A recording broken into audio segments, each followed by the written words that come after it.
Good evening and welcome to the public meeting of the City School District of Albany Board of Education. If you would like to speak in public comment, there is a public comment sheet over on the table and you should sign in.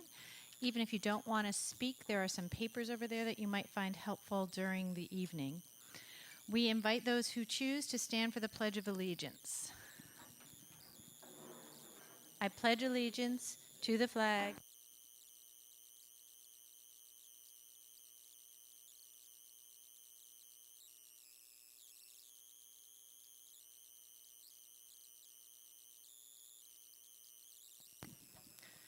In addition to the Pledge of Allegiance, we always focus our meeting by restating the mission of the City School District of Albany, which is to work in partnership with our diverse community to engage every learner in a robust educational program designed to provide the knowledge and skills necessary for success.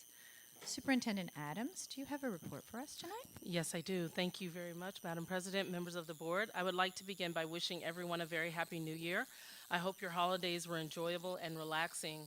I'm very excited to begin the 2019 year and looking forward to all the successes that lie ahead for us this year.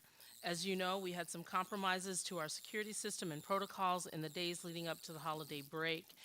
We are pleased to know that we have a report this afternoon, well, later on today, from Mr. Jack Grogan and Lori McKenna to talk about some of the enhancements that have been made in our practices and procedures as we continue to assess all of our security protocols across the district on an ongoing basis. We received some very exciting news from the State Department of Education about one of our students just before the holiday break. Albany High School senior Andia Logan has been nominated for the 2019 Presidential Scholars Program. This is one of the nation's highest honors for high school students. Andia is an honor student and a member of the National Honor Society, Best Buddies, and the Unified Basketball Team. She is also a member of the Superintendent's Roundtable, plays clarinet in the Symphonic Band, and is a member of the Black and Latino Achievers Program. She also tutors elementary students and works 25 hours a week. Andia is one of only 2 students from the Capital Region to be nominated for the Presidential Scholars Program this year. Assembly member John McDonald recommended Andia to the State Education Department for this prestigious award, and we are grateful to the Assembly member McDonald for helping recognize our outstanding students. We also have some more good news for Albany High this week. The Times Union recognized girls basketball coach Decky Lawson and junior Anisha Jackson for their roles in leading the Lady Falcons to an unbeaten start to the season. The newspaper recognized Lawson as the top coach for the first half of the season and Jackson as the top player for the first half of the season. The Lady Falcons head into Friday night's home game against Niskayuna with a perfect 10-0 record. They are in first place in the Suburban Council and ranked number 9 in the state among Class 2A schools. There are a lot of games still to be played, including our big road game at Shenendehowa on January 18th. The Lady Falcons are hardworking, highly motivated, and I am very excited about the big things still to come for them this winter. As a few reminders, as we swing into the new year, our 2 public budget forums are coming up in the next couple of weeks. The first session will be Tuesday here at Albany High from 5:30 to 7 p.m. The second session will be Tuesday, January 15th, also at Albany High from 5:30 to 7 p.m. At both sessions, Deputy Superintendent for Business and Finance Bill Hogan will educate our families and community members about the budget process and gather feedback about the process. Applications for our elementary magnet lottery are now available, and we also will hold open houses next week for our magnet schools and programs. Monday is for the dual language program at Delaware Community School. Tuesday is for Montessori Magnet School. Wednesday is for Albany School of Humanities, and Thursday is for Thomas O'Brien Academy of Science and Technology. The Magnet Lottery begins with kindergarten at each of these 4 schools. Applications are due by January 31st.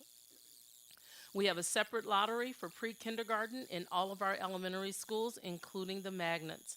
These applications will be available later in January. Please visit albanyschools.org for more information.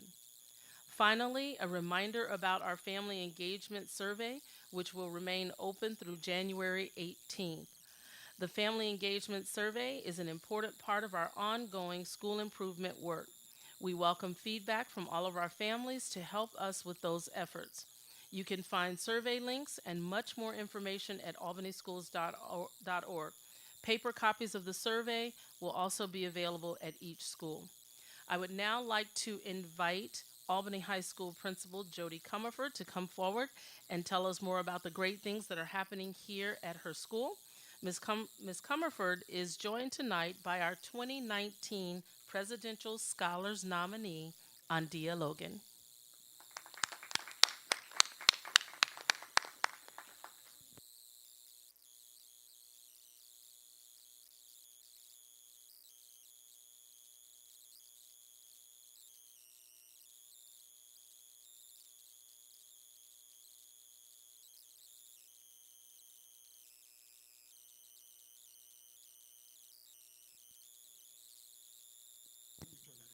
There we go.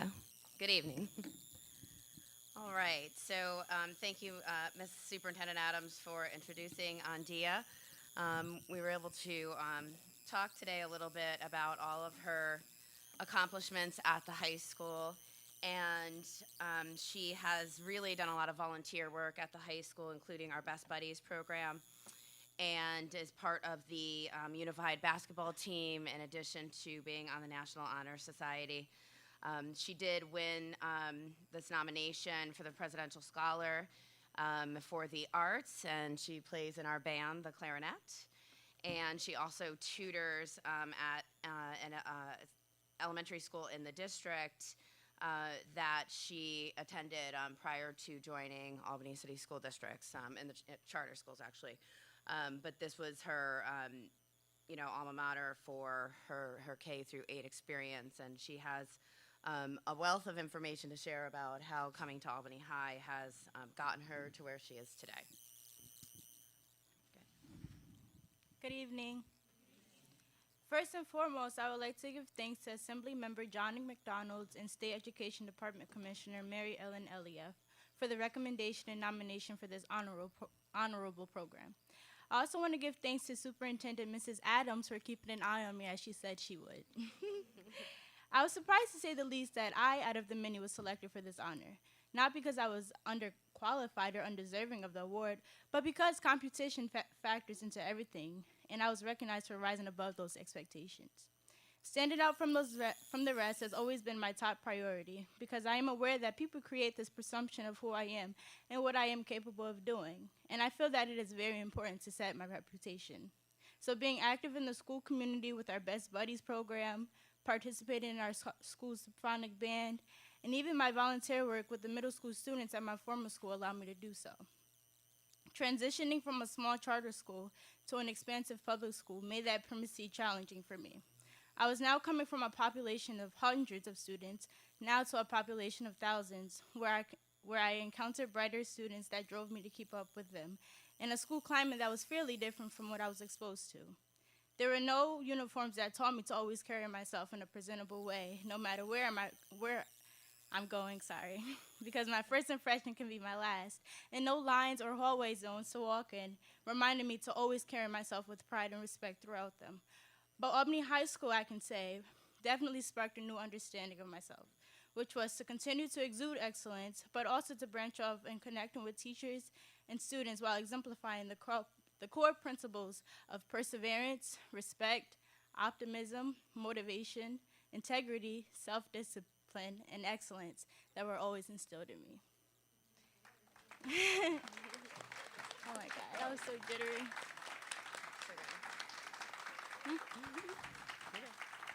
So stand up. No, you can stay. You can sit with me if you want, or go back, up to you. Great. All right, so thank you so much. And she came to me with that this afternoon, and we didn't have to do any editing at all. She really is remarkable about her experience here. So not going for me. Sorry. Down to advance, up to Okay. backspace, don't touch any of those buttons. Got it. Each one of these clickers is different. All right, so Albany High School's vision and mission. Staff, students, parents, and community will work together to ensure every student will graduate within 4 years, career ready, college ready, as an engaged citizen of our global society. We will work together to focus our priorities, use data and inform our instruction and planning, and create rigorous academic and extracurricular opportunities for students. When I came into the seat, there was a lot of conversation about if we were going to work on changing the vision and mission, and we just met in BLT today and are talking about that. We're talking about a little bit with the language with the vision and mission, but we are really happy with all of the work that we're doing around receivership. And some of you might have heard me say this before. It really was a blessing in disguise for Albany High. It made us look at data in a different way than we had before. With keeping our vision and mission in the forefront of that work at all times. And it's really made us focus our priorities at the high school in a much smarter way for us to make the improvements that we needed to. All right, so these are our current demographics for the high school. So this does not encompass our students in our other programs at Clement and the AIC. This is students on campus, so we're at 2,349 currently. And we've done a lot of work to support all of our different subgroups here at the high school. One of the major things when I came in was really doing a complete audit of the master schedule at the high school and the courses that we offered, and really making sure that we were utilizing all of the resources that we have to reach all of our students at the high school. So, that was with our upper level programming and our advanced courses, including, more individualized programming for our special ed and ENL students. And then also making sure that all students were exposed to rigorous curriculum in our programming with honors classes. And part of that school improvement work and our receivership efforts really made us look at subgroups of students, not just administration, but in all of our department work with our teachers, and looking at how we can support students, drilling down to individual, kids with, whatever content area it was. So we can literally go into a department meeting at Albany High now, and an English teacher will tell you, these are my students I need to move from point A to point B in order to succeed on a Regents exam, in order to exceed their benchmark exams. So it really has made a laser focus on individual students. Okay. All right, so this is our receivership. This is really our dashboard for receivership and all of our indicators that we've been monitoring for the past 3 years. And as you know, the 17-18 school year, we were able to meet all of our indicators for the second year in a row. And not only that, we exceeded the goal in more than half of these. The progress target, and met the goal in more than half of these, which is significant. And then the 18-19 school year, obviously a lot of the information here is not, students haven't taken the exams for yet, so obviously they're going to be in red. So if you look at the 10 and 3, which we moved up from the stage 2 to 3 last year, so we want to maintain that this year. Our 5 credits for freshmen, so this was our first quarter data. That's 76% of our 9th graders are on track to get 5 credits or more. And if you look through our math and ELA, these are students who have taken the exams already for those Regents exams. And our graduation rate, that is for our 5-year grad rate. You can see that for our all students with our increasing graduation rate every year, that we're only 1 percentage point away for the 5-year grad rate for all students. And I was calling the data office today because we're 62% for our 5-year for Black students, and I'm like, why isn't it green? So it's actually 61.8 right now, and so with the formula in the spreadsheet won't let it turn green yet, so we're almost there on that one as well. And then our discipline incidents for our weighted incidents, those are our reportable incidents to the state and our OSS rate. And you know, the 3-year trends with that, we've just been really decreasing. It's about half than what it was previously 3 years ago. So we're doing really well with school safety as well. And then the only one we're still working on getting some more information on is the gateway attendance. We're still figuring out the formula for that with the switch over from PowerSchool to School Tool.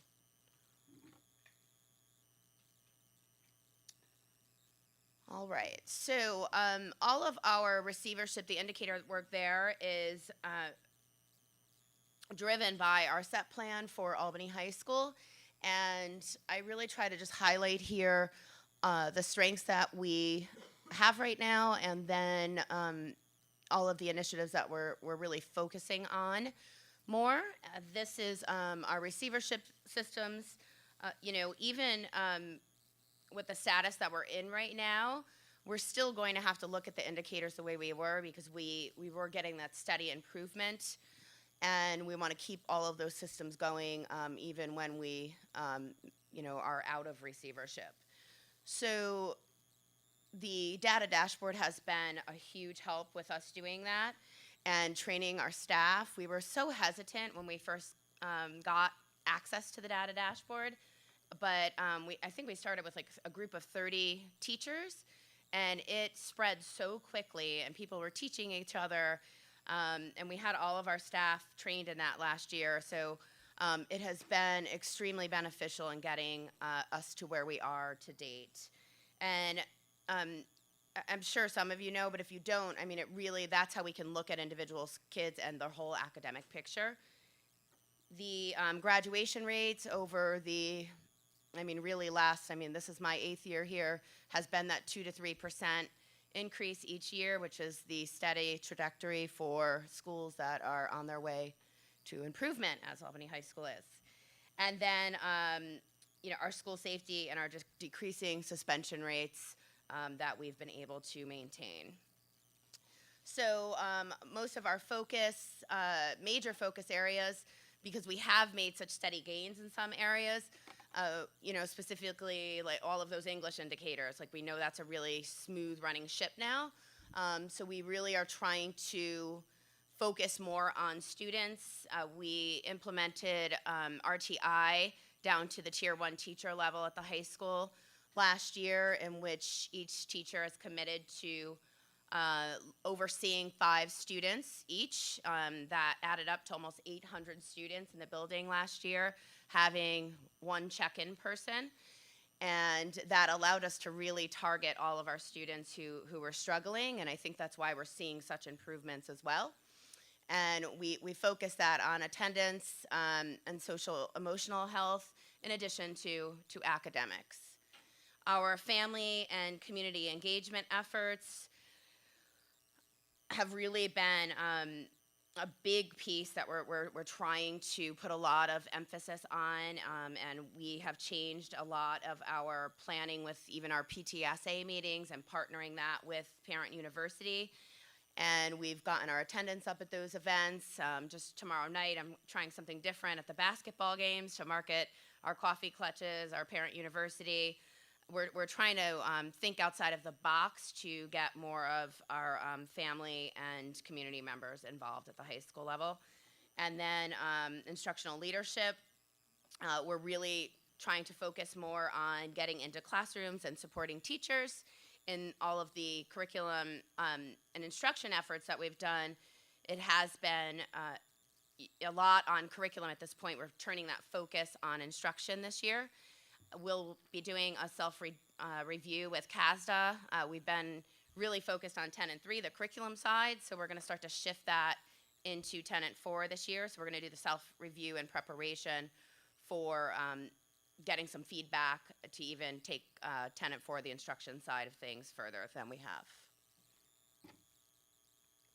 All right, and celebrations. So I talked about some of these, but our first, all of the students that we have succeeding, like Andia, in our programming here at the high school, and thinking about our expansion with that is one of those other efforts. And part of, I put on here the course offering book that came out this year. That was another part of that master scheduling audit that we did in hopes to really highlight everything that Albany High has to offer.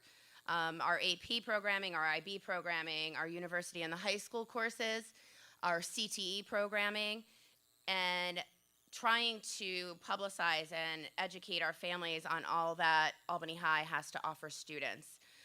We're also working on some data right now with our graduation rate approaching 70% for the high school. We know that those programs should be getting bigger at the same time. So I'm running a lot of data right now to figure out how we ensure those students are being offered the programs that we have at Albany High. So that is right in line with us starting master scheduling for next school year already. And all of our sports programs, we had over 100 students here at the high school from our fall athletics be recognized for the New York State Athletic Association, which is a big piece of our school community here, our athletic program. Our JROTC students and everything that they do just in the high school alone for all of our events here. Any of our freshman orientations, our incoming eighth grade, incoming freshmen, our open houses, and everything that they do in the community. And really thinking about school community too. We used to have Spirit Week once a year. We've done that quarterly this year. So we have our next one coming up. We've had our September with homecoming and December, and then we're gonna have a February and a spring Spirit Week as well. So really trying to get students more involved in the day-to-day programming at the high school, in addition to another major focus that we're taking on, the after-school programming and getting students aware of all of the curricular tutoring that we do after school, mentoring, in addition to our clubs, activities, and our 21st Century Learning Program. Thank you. All right, good. That concludes the superintendent's report. Thank you. Thank you very much. Thank you for both for being here, and congratulations again on this prestigious honor. Now is the time in our meeting that we set aside to hear from district residents, parents, students, and other members of the public. We welcome community input about the decisions we are making. In addition to accepting comments during this public comment period during the meeting, we also accept comments by email, phone, and mail. While you're making your remarks, please keep in mind that by law, information about individual students and specific district staff cannot be shared. Every student and every staff member deserves to know that concerns about them will not be aired in public. Also, please keep in mind that public comment is not the best place to first alert the district to a concern you have. Please share concerns with relevant staff, such as a teacher or principal. If you feel that that concern is not addressed adequately, you may appeal that to that person's supervisor up the chain of command, if necessary, to the superintendent. Decisions made by the superintendent may be appealed to the board. Finally, please note that the board generally does not respond during public comment period.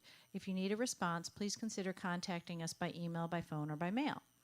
When I recognize you, please state your name and city of residence. Statements are restricted to a maximum of 3 minutes. You will be given a 1-minute notice and a 10-second notice, and I'll notify you if your time has expired. Lisa Nolan.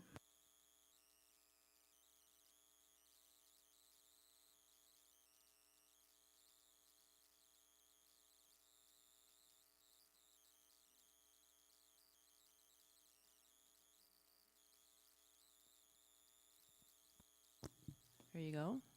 Lisa Nolan, resident of Albany. All right, this is for the record.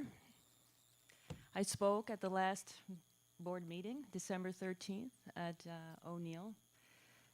The assistant superintendent said she would call me to set up a meeting.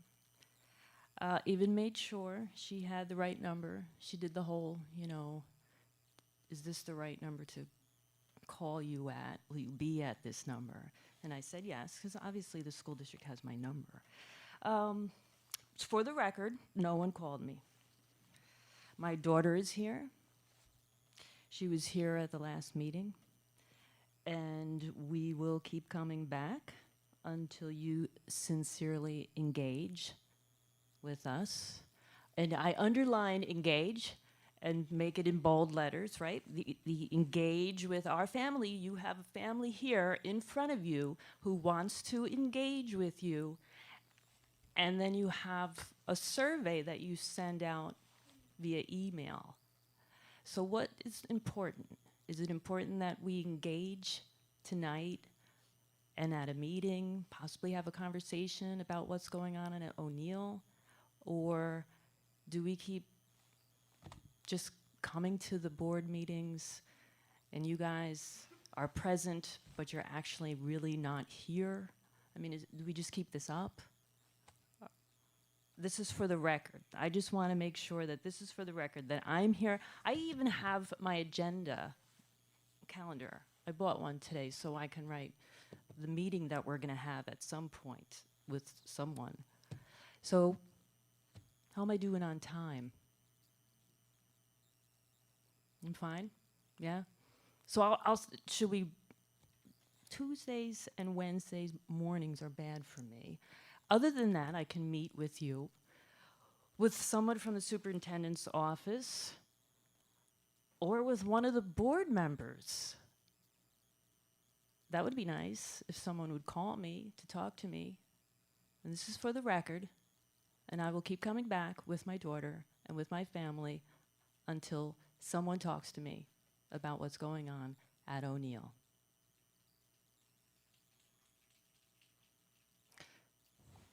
Am I getting, yeah. It's like poetry. Is anybody going to say anything? So, Ms. Nolan, I'm very sorry that no one called you back. We will find out why no one called you back, and we'll make sure that you get a call back. So Okay. thank you very much for being here tonight. Thank you. There's no one else who signed up for public comment tonight, so we are going to move on now to the routine consent topic. Routine consent is the area of our meeting where we cover routine matters for the district, usually things like contracts, field trips, personnel hiring, and other similar matters. We vote on these as a group with no discussion, which allows us to use our meeting time more efficiently. Nonetheless, every Board of Education member has the option to set aside any routine consent item in order to require discussion and a separate vote on that item. So I will now entertain a motion to adopt the routine consent agenda. Do I have a motion? Ms. Smith, do I have a second? Ms. Alexander Mann, are there any set-asides? Seeing none. All in favor of adopting routine consent with no set-asides? That is unanimous. Thank you so much. And now we are going to move on to the topic of policy, which allows me to turn the microphone over to the chair of the policy committee, Dr. Chatoor.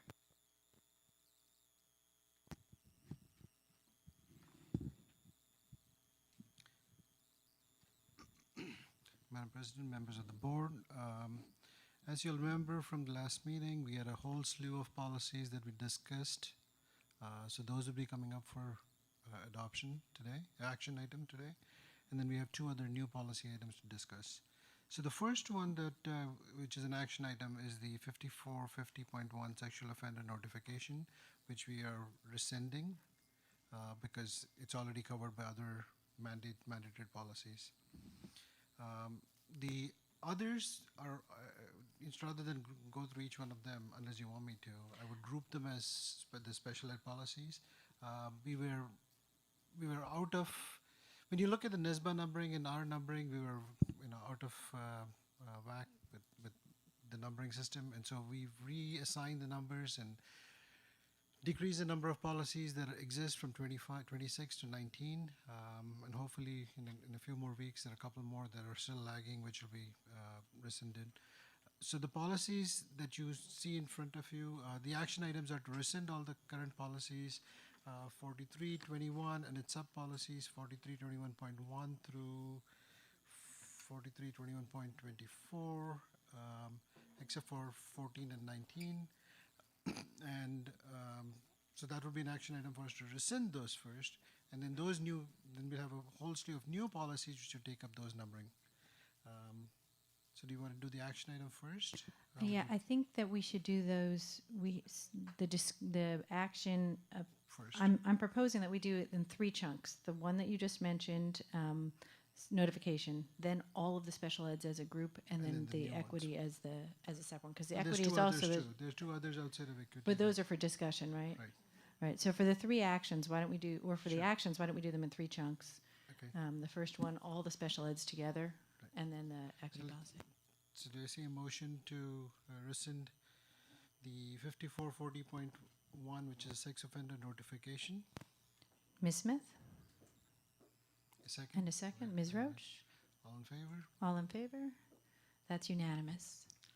Second action item would be all the special ed policies, to rescind the old ones and accept the new numbers. So is there a motion? Ms. Wilson, seconded by Ms. Lang, I'm sorry, Ms. Mann, you didn't even have your hand up, sorry. Ms. Mann, Alexander Mann, all in favor? That's unanimous. The next one would be the equity policy, which is 0050. We discussed this at length last week. Do a motion to adopt the policy? Ms. Smith, seconded. Ms. Roach, All all in in favor? favor? That is unanimous. I'm just going to take one moment, privilege of the floor, to just remind people who don't come to board meetings often that the way this works, we put them up for discussion the prior board meeting, and we have a lengthy discussion about them the prior board meeting, and that gives people 2 weeks. They're all publicly available on the internet, so people can read them and comment to us if they want to, and then we adopt them, and it feels really perfunctory because you don't hear the conversations because the conversation was had last time. But I do want to add that the adoption of an equity policy is something that this district has been working towards for several years, and it is a major step forward in the commitment that Ms. Comerford mentioned about treating every child as an individual and focusing on how we can move every single child in this district forward without allowing traditional roles of race, gender, and class to impact people's life outcomes. And so that is what the equity policy is all about, and that is what we believe in here at the City School District of Albany. And if you're interested, it is available to you on the website, and it should be impacting the way education comes to students in the City School District of Albany over the next several years, and it should be a very significant impact on the way we do business. With that, I'll turn it back over to Dr. Chator to bring us through to the policies we're going to discuss this time. The two policies that we'll discuss today are 8115 and 8220. Both are facilities related. 8115 is pesticides and pest management. This policy refers to the efforts by the district towards maintaining the integrity of the school buildings and grounds, protecting the health and the safety of the students and staff, and maintaining a productive learning environment. And really, there's not much of a change in the policy as it exists. It just has been revised slightly better, revised slightly to better align with the SED statute. Because the statute changed, we had to reword some of the things. That was a small change. And 8220, which is buildings and ground maintenance and inspection, again, deals with maintaining integrity of school buildings and grounds. And this has been revised to better align with the current mandates because the old mandates no longer exist. So we don't have to do what was required before. We have to do new things. So does anybody have any comments or questions about the policies up for discussion? Ms. Roach? Yes, I had a question about the 8115 pesticides and pest management. It looks like we would be under the red line new version. It would be easier to apply pesticides to playing fields and turf. And I understand that the state regulations may have become less strict on that, but I'm wondering if there's currently if there is a perceived need in the district. Have we been applying pesticides to playing So fields and from turf? what Bill to answer? It's highly discouraged to use pesticides these days.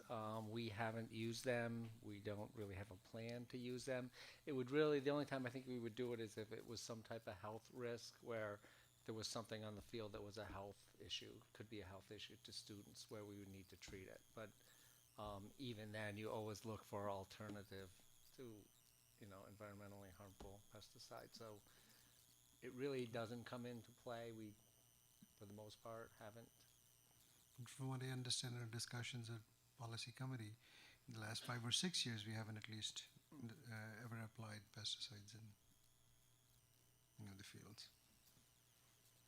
Any other questions or comments on the two policies that are up for discussion? Okay, so Other the, than- oh, go ahead, I Ellen. just wanted to follow up and say, while I'm not on the policy committee, I guess my personal opinion is if leaving that number 2 in there, the Board of Education is required to declare a health emergency prior to any application of pesticides on playing fields and turf. If leaving that in there wouldn't significantly burden the district, I think I would be more It's comfortable the with it wording, it's Okay. calling it a health emergency, there. Oh, okay. which is, it's not like a Zika virus outbreak where CDC has to come and shut things down. Okay, So it's the tonnage of the way it is worded. So in other words, the new proposed paragraph 5, which talks about an imminent threat to human health, that's more an Right. accurate description of the circumstances that would require. Okay, I understand. Thanks. Ms. Smith? Right, good question, Ellen, and it seems to me that the point here too is about the notification requirement. It's still Right. in place, not Right. going anywhere. You Right. still have to do that. Yep. So, okay. And that goes for anything, right? Even in your residential property, if you're getting a lawn treated, you put those signs up, and that always stays. Ms. Lang? And I think too in policy, this specific question was asked, and we stated that it was specific language from SCD that we're taking it from, so there was no way to modify that language. Is that correct? Right. Ms. Alexander Mann? I'm just thinking, is a 48-hour prior written notification, is that enough time? That's another question. That's another question we asked, and that was discussed at length. That is the mandate from SED, so which is why we have it in policy, but doesn't say that it has to be only in 48 hours. So one of the things we try and do with policies historically is to not create artificial burdens. So for example, if there were a need to identify a pesticide, which Bill has already said would usually be because there's something of danger to students, there would want to be the ability to get that implemented with sufficient notice. But if we put in the policy that you have to give 72 hours notice, that could create a burden to trying to get the thing addressed in a meaningful time frame. Can I follow? Go ahead. So, do we think, I'm wondering if we should be perhaps more clear as to how folks can get notifications. So they talk about notification apps throughout the school year, availability of notice. Oh, it says as needed. Okay, I'm good. Thank you. And most of those minutiae are actually in the regulations, Mhm. not in the policy. Right. I understand. Yeah, good. Is there a regulation for 8115? No, but that will In will be gen- in general. Right. Okay. Okay, any more discussion about these two policies? Okay, thank you very much, Dr. Chatoor. Appreciate your hard work, especially on the special ed policies, which I know were a bit of a bear to get through. Getting closer to going through the whole list. So. We are closing in on getting through the entire list. The school district has approximately 170 policies, and it's been a 5-year effort to try and get them reviewed. It's been about a 2-year effort to try and get them all reviewed within a 3 to 5 year window. So it's been quite an effort. Okay, that brings us to a discussion topic on the City School District of Albany safety and security update. Mrs. Adams, do you have an introduction for us, or this is for safety and security update?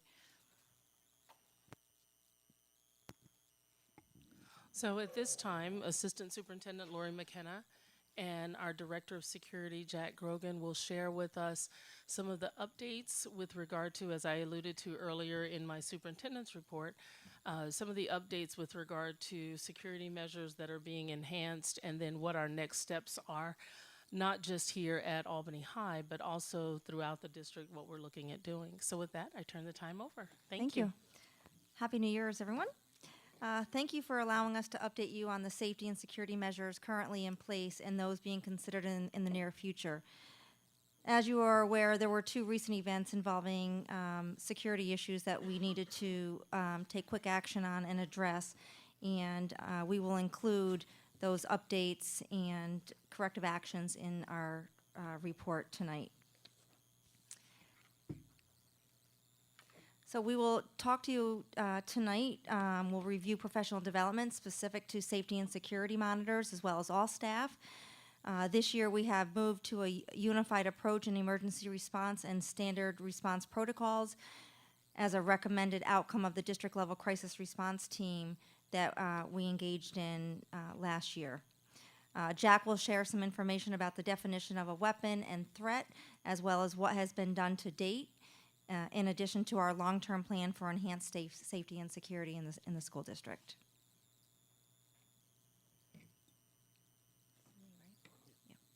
So for the 2018-19 school year for professional development, our internal security staff and officers from the Albany Police Department have begun training in standard response protocol. We continue to build capacity around therapeutic crisis intervention for schools. Last year, we began a process of training and certifying all safety and security monitors, and we continue to update their certification on a regular basis so their certification does not lapse. We have also invested in trauma-informed care training opportunities for all safety and security monitors and have received overwhelmingly positive feedback. The Albany Police Department continues to provide additional trainings in civilian response to active shooter events, and they attend building faculty meetings and district professional development days to communicate critical information to our staff.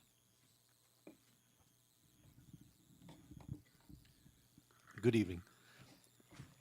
As we talked to you back in September, the emergency response cards that you can see up there now have been updated, printed, and laminated. All schools have received a delivery of these, and these are posted in every classroom. We make sure that if one's missing, we replace that. This is kind of like a Bible for us. This is how we run our drills. This is how, if there is an actual incident, this is what we follow. Staff are encouraged to go over this with their students, whether it's once a week, once a month. We've asked them to try to update the students and keep the students informed of what we're actually trying to do. The district crisis response team is in the process of developing recommendations to increase knowledge and communication to staff, students, and families about emergency response. Standard response protocol. As an outcome of a crisis response planning last year, annexes were developed as part of our standard response protocol with regard to weapon confiscation, possession, and threats within the school community. Administrators received training during Admin Week in August and a refresher training just early December. Real-time technical assistance takes place on a daily basis through Pupil Personnel Services, Mike Wager, the Assistant Director of Security, and myself. All incidents involving weapons and threats are acted upon immediately, and Albany Police Department is involved as per the district's code of conduct. What you see up there now is a definition of a weapon that is outlined in our code of conduct. Here you can see the comprehensive definition of a weapon as defined in the code of conduct. As you are aware, we currently have metal detectors and handheld scanners at all our middle and high school level buildings. All weapon incidents are tracked in the Safe Schools New York system as a violent and disruptive incident report, or a VADR, as everyone knows it. PPS audits this VADR data, and it reviews it monthly with administrators. This data that is collected, which is sent to myself and Mike Wager, we use this to be able to determine security needs for each building. So it's extremely important that this data is accurate. So what we deal with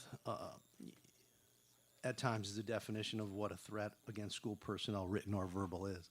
Threats can come in both written and verbal, as defined in our code of conduct. These two are taken very seriously and tracked in the Safe Schools New York system. The district works closely with APD to conduct threat assessments when needed. Some of the most challenging threats to assess are the ones on social media, as we all know. We are exploring online threat assessment software. Some of the current updates within the last month: external door security has been greatly enhanced at Albany High School. Consistent messaging is provided to students, staff, and families regarding security protocol, and reminders to say, and we kind of took this off the side of the bus, is say something if you see something. This actually has really come to light early December with our 2 incidents of the breaches and securities. Students were the ones who notified us of these weapons being in school. We are extremely thankful that the majority of our students are taking this seriously, and they are telling someone when they see something or they hear something. So it's actually the education that we started is actually working for us. So that's a positive for us. We have ongoing training opportunities for security staff.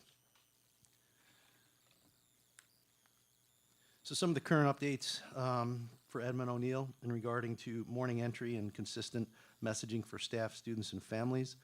We changed the time that we open the school. We changed the entry point in the morning for students to make it more streamlined. As we've talked about, every day we may change depending on what we see and what we feel. The security staff down there is willing to, go the extra lengths here to make sure that every student is safe.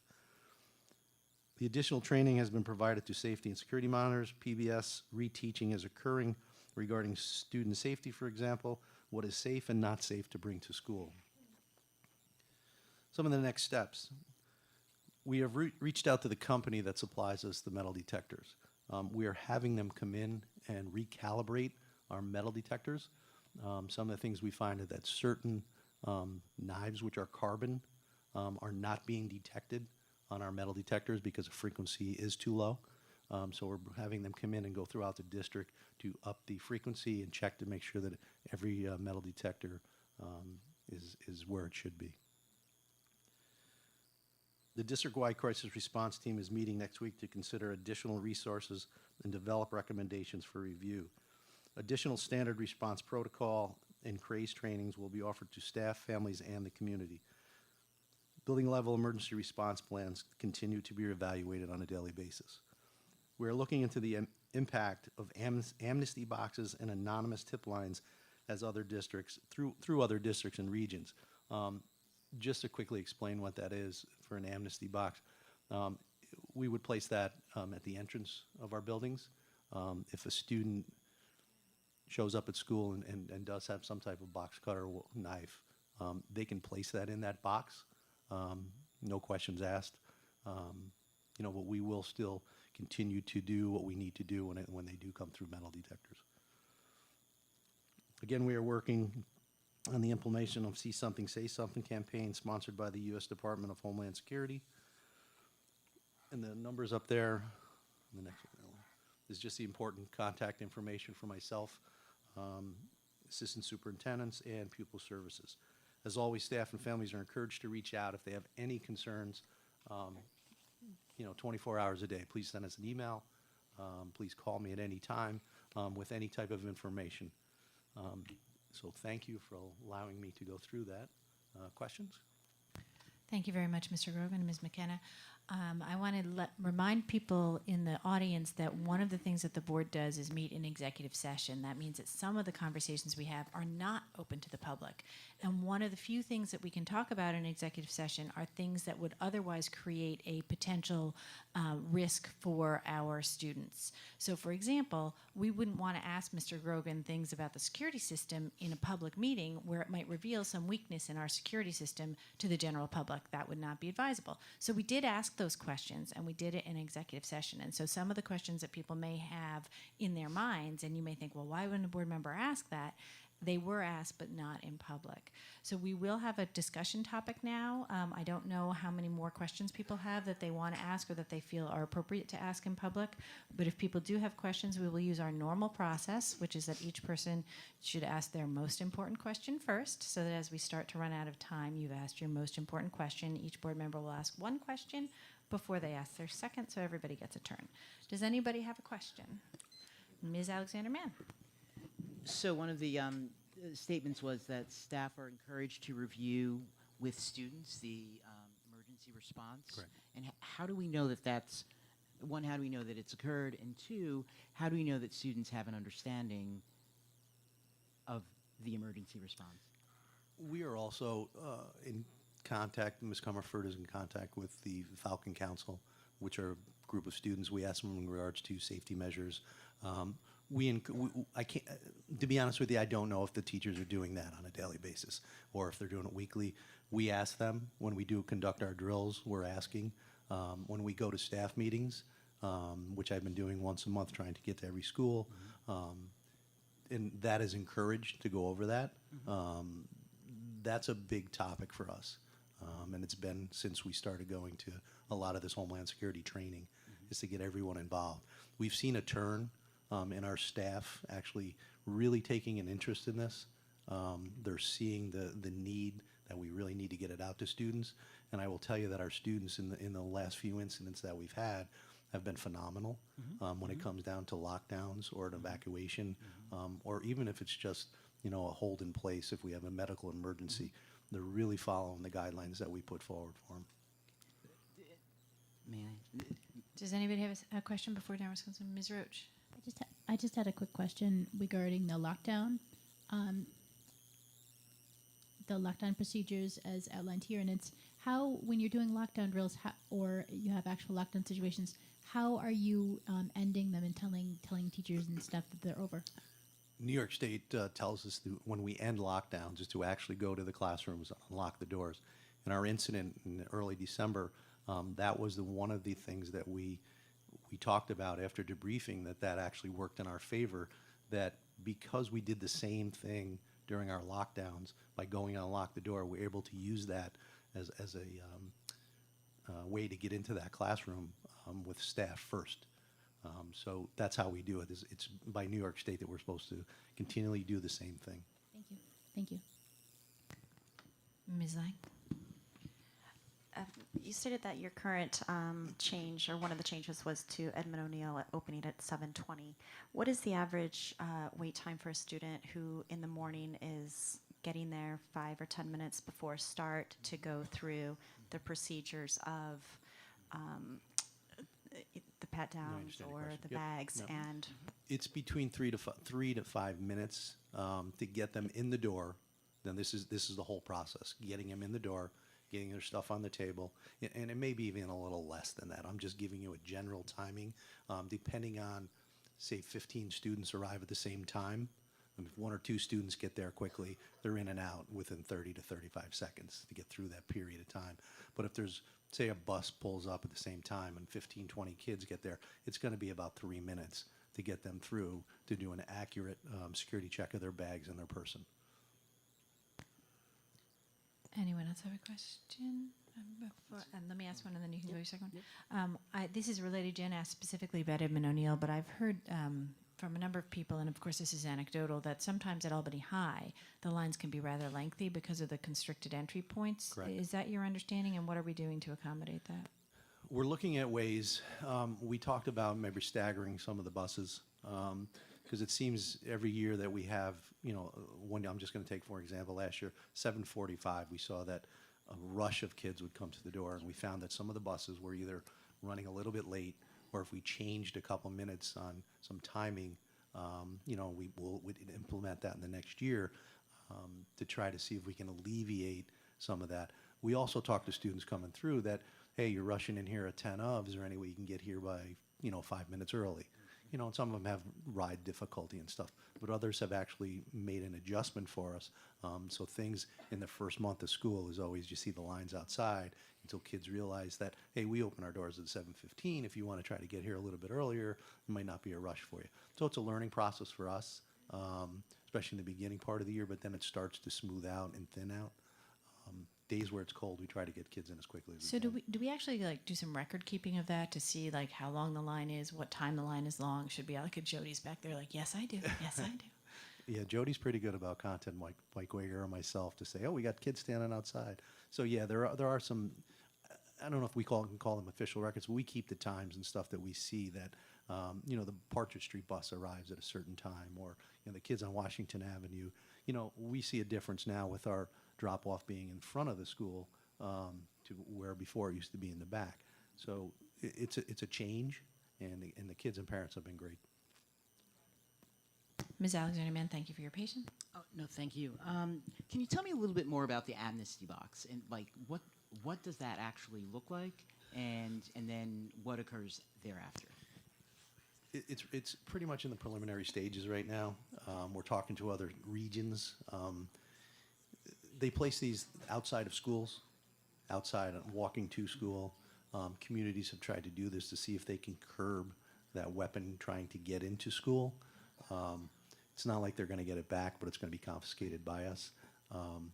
We do a lot of security checks outside of our buildings for any type of weapon, but an amnesty box would probably give us maybe another leg up on students that say they work at Starbucks and they come through the metal detector and all of a sudden they have a box cutter because they use it for work.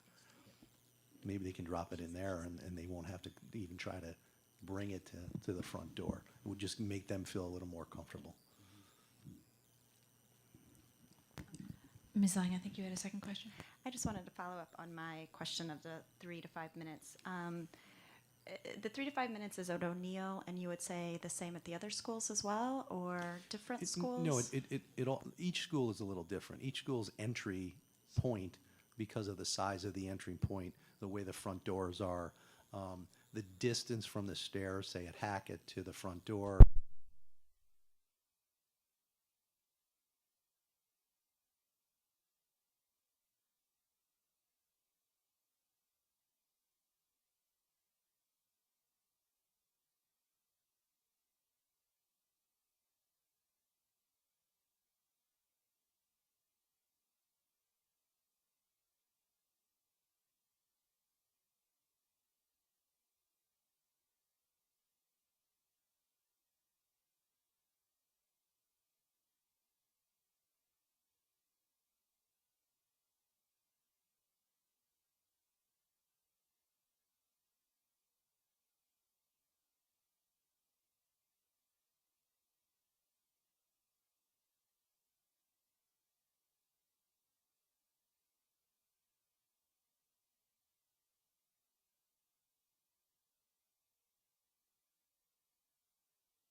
Right, that's what I was, I just want to say, is there what is the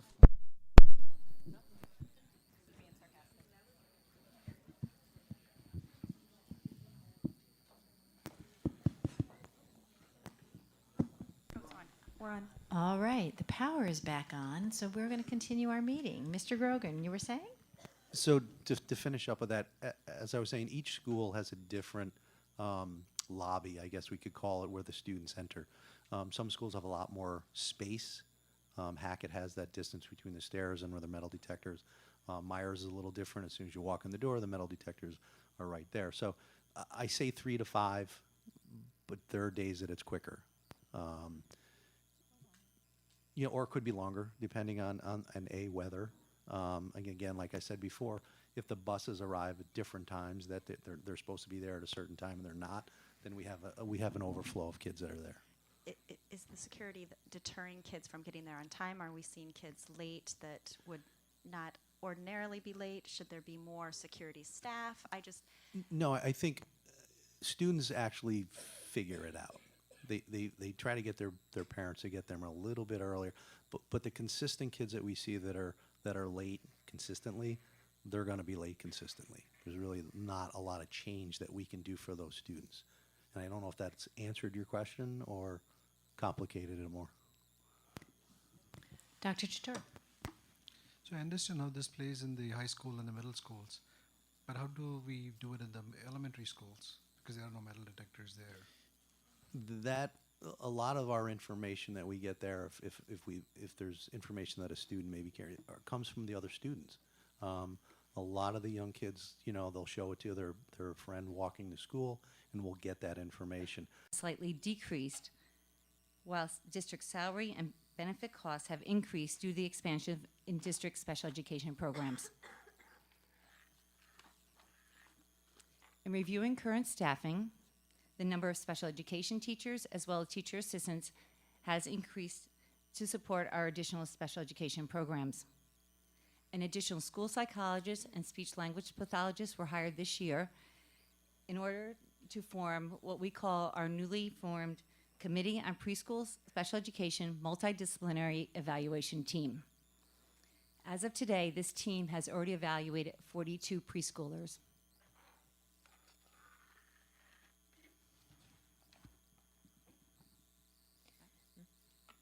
The Special Education Department offers a continuum of programs and services for students ages 3 through 21, ranging from the least restrictive to a more restrictive environment. The top of the continuum represents least restrictive environment programming options, which maximize the students' access to general education. District programs address a range of needs, including behavioral, social, emotional, and academic challenges. If the district is unable to meet the needs of the special education needs of students, then a referral is made to an out-of-district program like BOCES or day treatment programs. Students may be placed on home instruction due to medical fragility or while awaiting an out-of-district program. This graph depicts the program location for the total population of students with disabilities. As you can see, the majority of students with disabilities are programmed for in a district building. About 12% of these students are programmed for out-of-district in BOCES or day treatment settings. About 4% of students with disabilities attend charter schools, and about 1% attend non-public schools. These program percentages are consistent with last year, although the total number of students with disabilities served by our district has increased by approximately 100 students. So here is an overview of special education data. The district's classification rate represents a slight increase from last year, but is comparable to the state average. Based on preliminary data, we anticipate a double-digit gain in graduation for students with disabilities. So last year, there was a focus on the freshman 5, which ensured that students were on track to complete the 9th grade with at least 5 credits. Additionally, pathways to graduation expanded, resulting in an increase in students with disabilities earning local diplomas. Finally, there continues to be an achievement gap in the performance of students with disabilities versus their general education counterparts. At the elementary level, the Special Education Department expanded the ELA instructional guidance document to offer increased instructional resources. Professional development offered this year will target integrated co-teaching practices, IEP goal development, and progress monitoring. Finally, the total number of days students with disabilities were suspended for more than 10 days increased slightly from 3 to 3.16%. The Quality Assurance Manager continues to receive, monitor and track building suspensions on a monthly basis, and shares this data at principals' meetings. As a result of the 2017-18 focused review of suspensions over 10 days, a corrective action plan was put in place. The plan specifically addressed the development of a disciplinary change and placement form to be used at the building level, as well as the revision of several other documents, including manifestation forms, FBAs and BIPs, which now include a progress monitoring form to be shared with parents quarterly.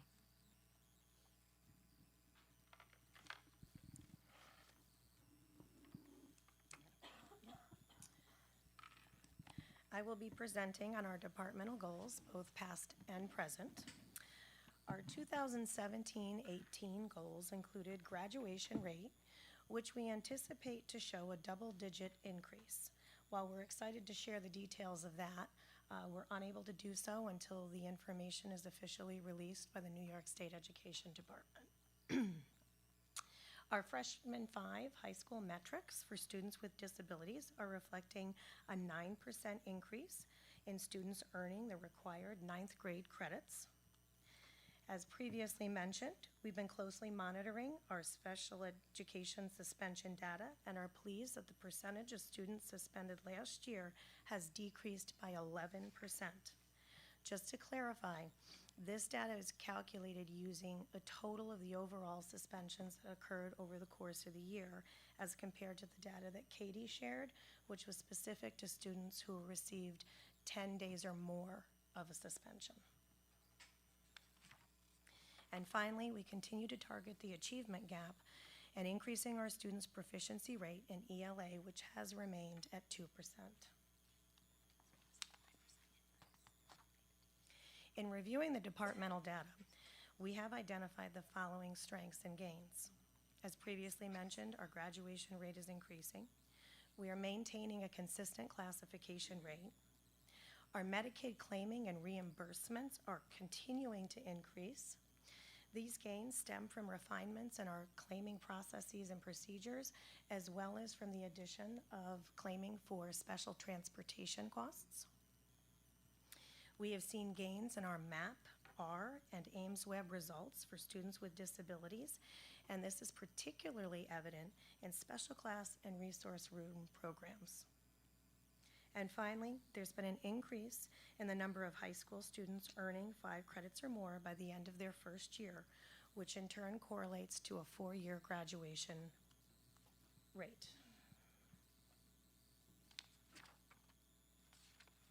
I missed one there. Okay.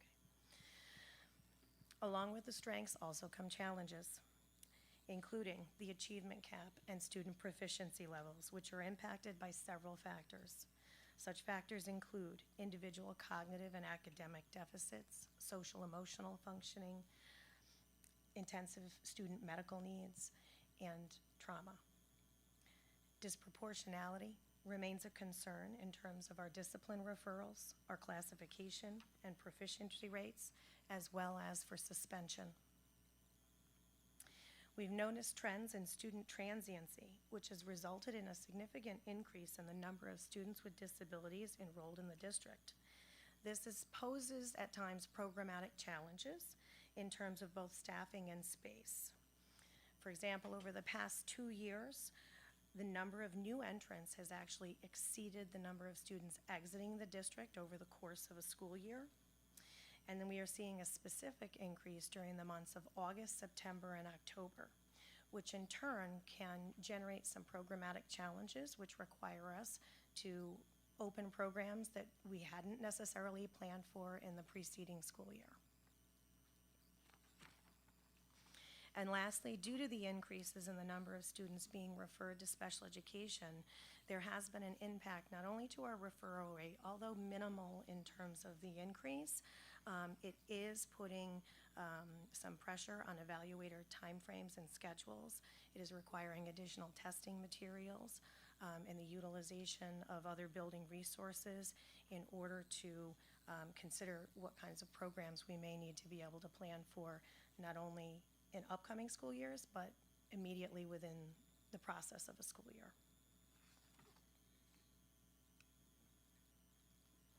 Based on a review of the data, the following goals have been identified for this year, and these are what our department is currently focusing on. We continue to focus on performance on the New York State ELA and math assessments. We're continuing to target an increase in our graduation rate. We're looking at continuing to reduce our overall suspension of students with disabilities. And we want to increase our student access to general education through least restrictive environment programming options.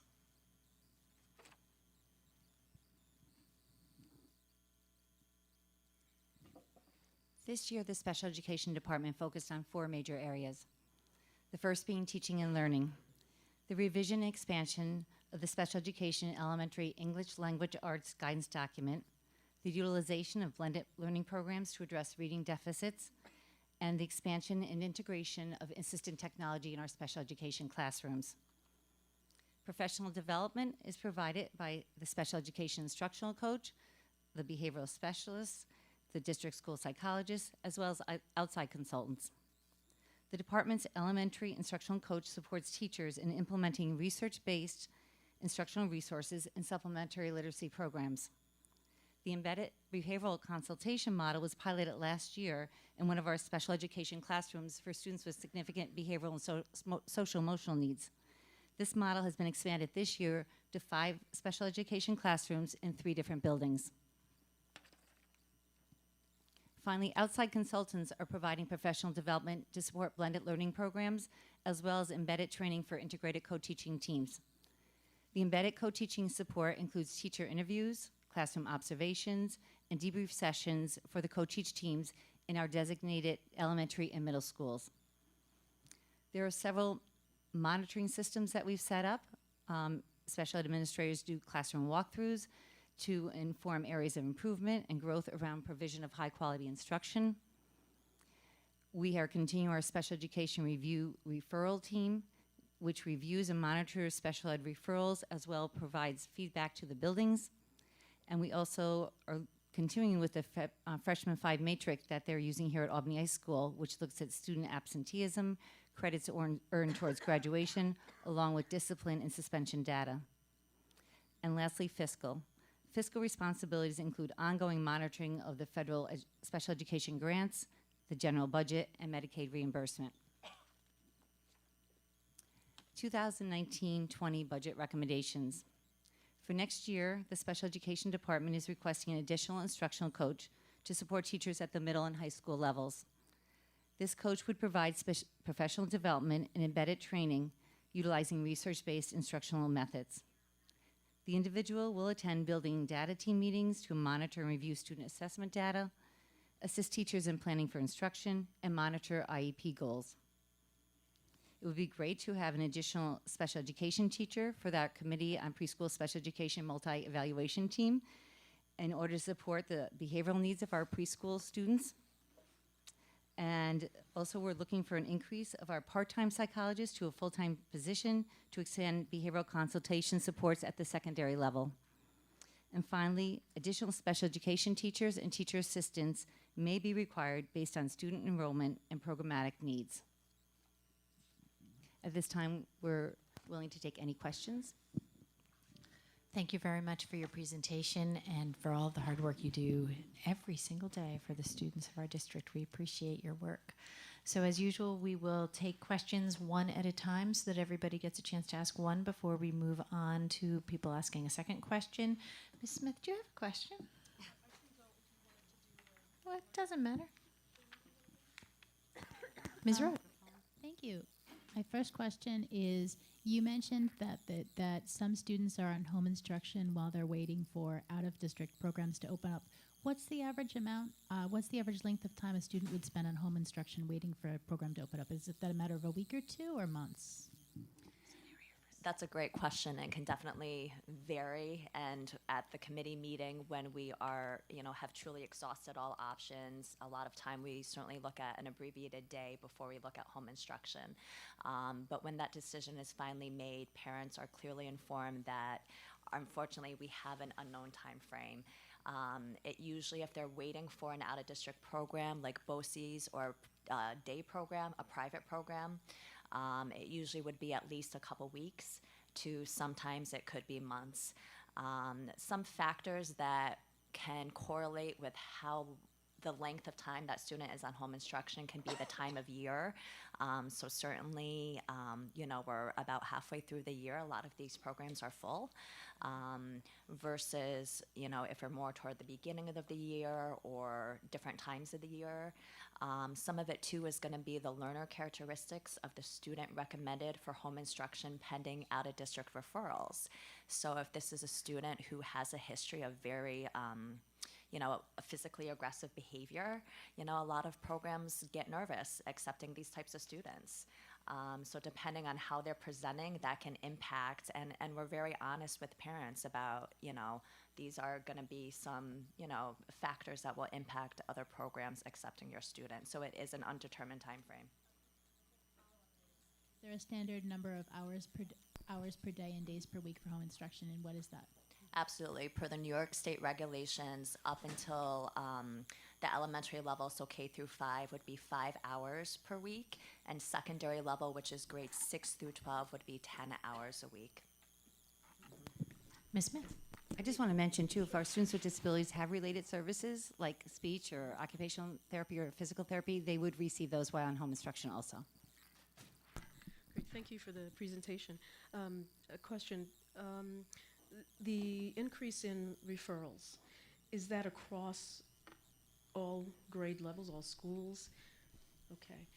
And relatedly, the disproportionality,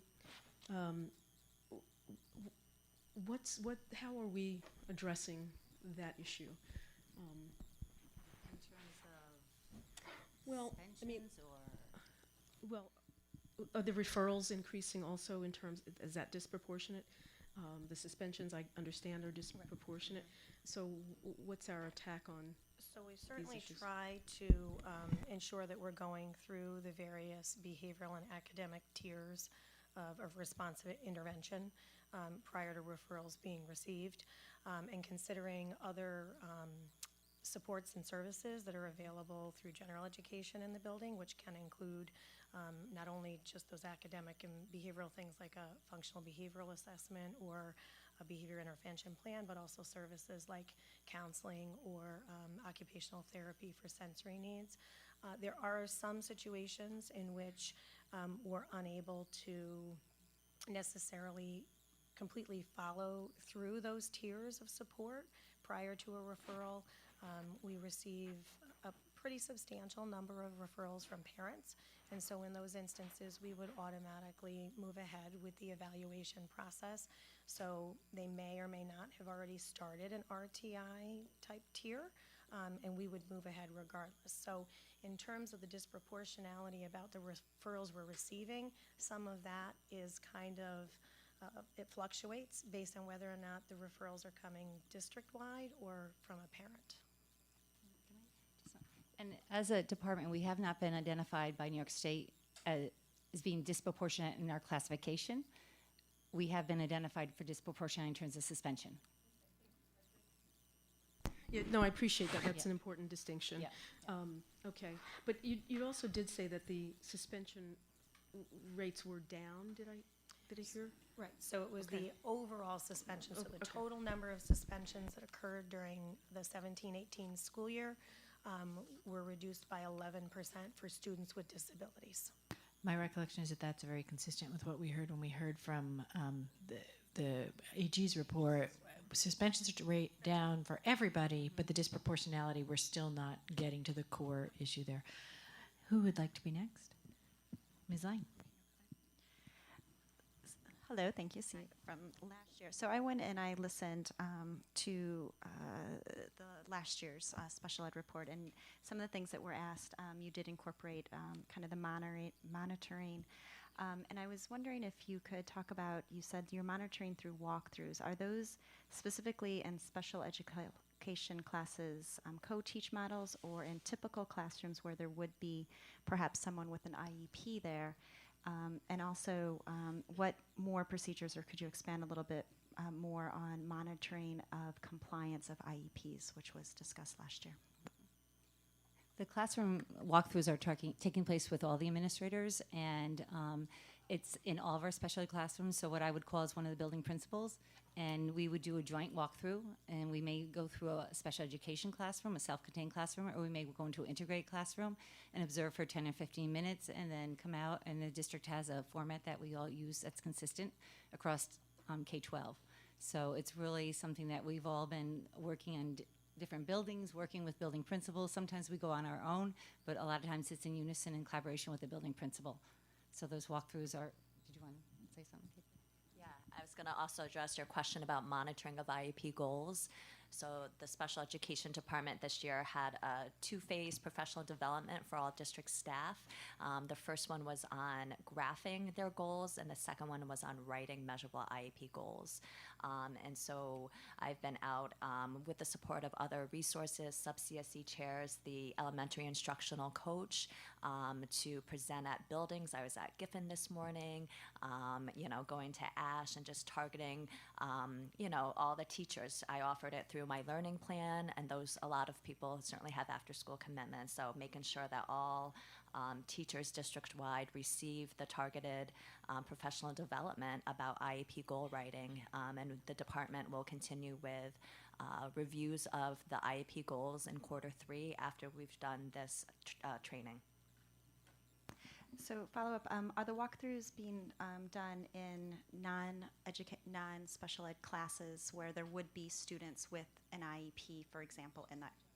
Oh, you said general Those ed. would be the co-teach classrooms. Is that where you're? Not co-teach, not co-teach, just Not necessarily, just because of time, we try to get in and try to focus on observing our special ed teachers. So usually if there's a special ed student, they're going to be in a co-teach classroom. There may be students with resource room support in those gen ed classrooms, but we're usually focusing on the special ed teacher when we're going in. So. I thought there were children with IEPs that were not in co-teach classrooms, but you're saying Yeah, they're not. there may be. Right, Maybe so that I was that's- asking yeah. if special ed was going to those classrooms to observe. So that might be the case in a situation where a child is receiving like a consultant teacher type service. We would be looking to push into the classroom to do that observation when the special education teacher is there, so that we can observe the lesson and the teacher's interaction. But yes, it would include classrooms that aren't necessarily co-teach. And then for the IEP, Jane, can I just I just want to follow up on that. Does that answer different whether you're talking about the elementary, middle, or high school level? Or is that pretty much the same? Because this concept of co-teach classroom, a lot of kids in middle school have an IEP, and there's not as many co-teach classrooms as there are in the elementary level, if I'm correct. And feel free to correct me if I'm wrong. So I feel like there's more children with IEPs at the middle level who would be in a general ed environment. Is that true, or is that's not right? Not necessarily, because when our students are moving from co-teach programs in the elementary, while we may have them spread among multiple buildings, they do narrow into our middle school buildings, and we have programs in each of our middle schools, so the numbers really remain fairly consistent in terms of that transition. And we certainly do have students in like a resource room type setting, and we also do complete walkthroughs in that type of a setting where it would be, a smaller classroom with just students receiving that resource service. And then my second is the follow-up. You were saying that you were doing this with the IEPs and the follow-ups. Are you collecting those, I don't know what you called them, the walkthrough, not the walkthrough, the IEP, what was it? The fidelity checks? I guess the fidelity checks, or how they're dealing with the IEPs, or learning about the IEPs. Are you getting a physical paper from teachers and you're kind of seeing what they're writing? I guess I just don't understand. I understand the professional development. What I'm asking is that actual IEP follow-up compliance that you're trying to track. So if you could just kind of go through that. So as a result of all of the professional development that's being offered this year, in quarter 3, we'll be completing what's called a fidelity check. So we have a rubric that looks specifically at the elements that were covered in some of the trainings and critical pieces in terms of compliance. and progress reporting to parents around students' IEP goals and how they're progressing toward them. And so we will be selecting randomly out of all of the buildings documents to review throughout the program. So not only the buildings, but we're going to do it across programs so that we can then complete those forms and then collect that information to see where perhaps additional training may be needed. And this is for all IEPs, not just the co-teach classrooms? Yes. Correct all. Last year, we did this also, and we each did 3 students for every teacher, every special teacher. So we randomly went through, pulled up a class list, and pulled 3 students, and we did the rubrics, and then we sent that back to the teacher. So they had that as a reference to go back and learn from, and then make corrections in the future. So are you going to be able to produce a report that says last year fidelity checks showed X% fidelity and this year X% fidelity, so that we're going Yeah. to be able to see We should be able progress to. or decline? Right. Yeah. Dr. Tutor, did you have a question? Can I just add something quickly? Sorry. Ms. McKenna?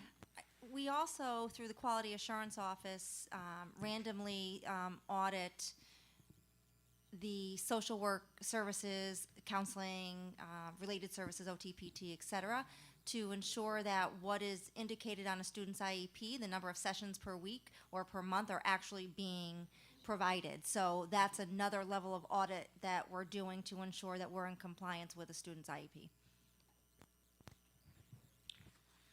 So one of the goals that you had last year was to increase the performance in the New York State assessments by 5%, which we couldn't quite meet. There are goals again for this upcoming year, right? Increasing the performance in the ELA 3 to 8 by 5%. So what have we learned that didn't work last year that we're going to change to ensure that we succeed in the upcoming year?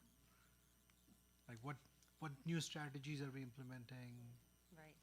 Do you want to go? So we have been utilizing some ELA or some reading blended learning programs that couple practice-assisted instruction on the computer with explicit instruction from the classroom teacher in order to begin to target the gaps that we're seeing in student learning so that we can begin to move them closer to grade level. Additionally, we are offering PD in our co-teaching classrooms, and we started that process at the secondary last year and have shifted to the elementary this year. And so that work has started at the beginning of the year. Some more intensive PD offerings are going to be provided through this late winter timeframe and into the spring. So we're looking to see what kind of results we can garner from that. And we've expanded our blended learning programs so that we now have licenses available throughout all of our elementary, middle, and high school programs, where last year we were really kind of getting a feel for it and trying it out, but we saw some promising gains. Ms. Wilson, do you have a question? Thank you and Happy New Year. Excellent presentation. I just had a question about, we identified the trend is that we're experiencing growth. And essentially that means that we're going to have additional students that require our services. And I saw that you had the recommendations for our budget. Does that translate also to a greater need for more staff or additional like investment in staff in that sense also? Yes. Yes, it would. Okay. And then I can I ask one more? Okay, sorry. And then also Vicky's question was very similar to my own about the disproportionality. And what I was also going to ask was necessarily to what extent has a root cause analysis taken place? For example, I saw the goal was to reduce it by 2%. So I'm thinking, A, that's a smart goal because it's very marginal. So you obviously may have something in mind already. But does that mean that you're going to pursue different alternatives to suspension? Are you giving teachers more PD time around that? So I just wanted you to expand on that possibly too. I'm going to talk about your first question in terms of making recommendations. We do put recommendations in for budget requests. In special education, all of our students will go through what's called the annual review meeting, and that's going to start this month, and they'll go right through May. So that's why it's very vague, and when I request a special education teacher assistance, because I don't know until we actually sit down and review every student's current program to see what their needs are and their strengths and determine what they're going to need for the next school year. So that's why we kind of left it vague until we have those meetings and really determine where our needs are going to be. In terms of the suspension, we're working closely with the Pupil Personnel Department and really supporting all their initiatives. Our teachers are invited all to the therapeutic crisis intervention trainings, trauma-informed care,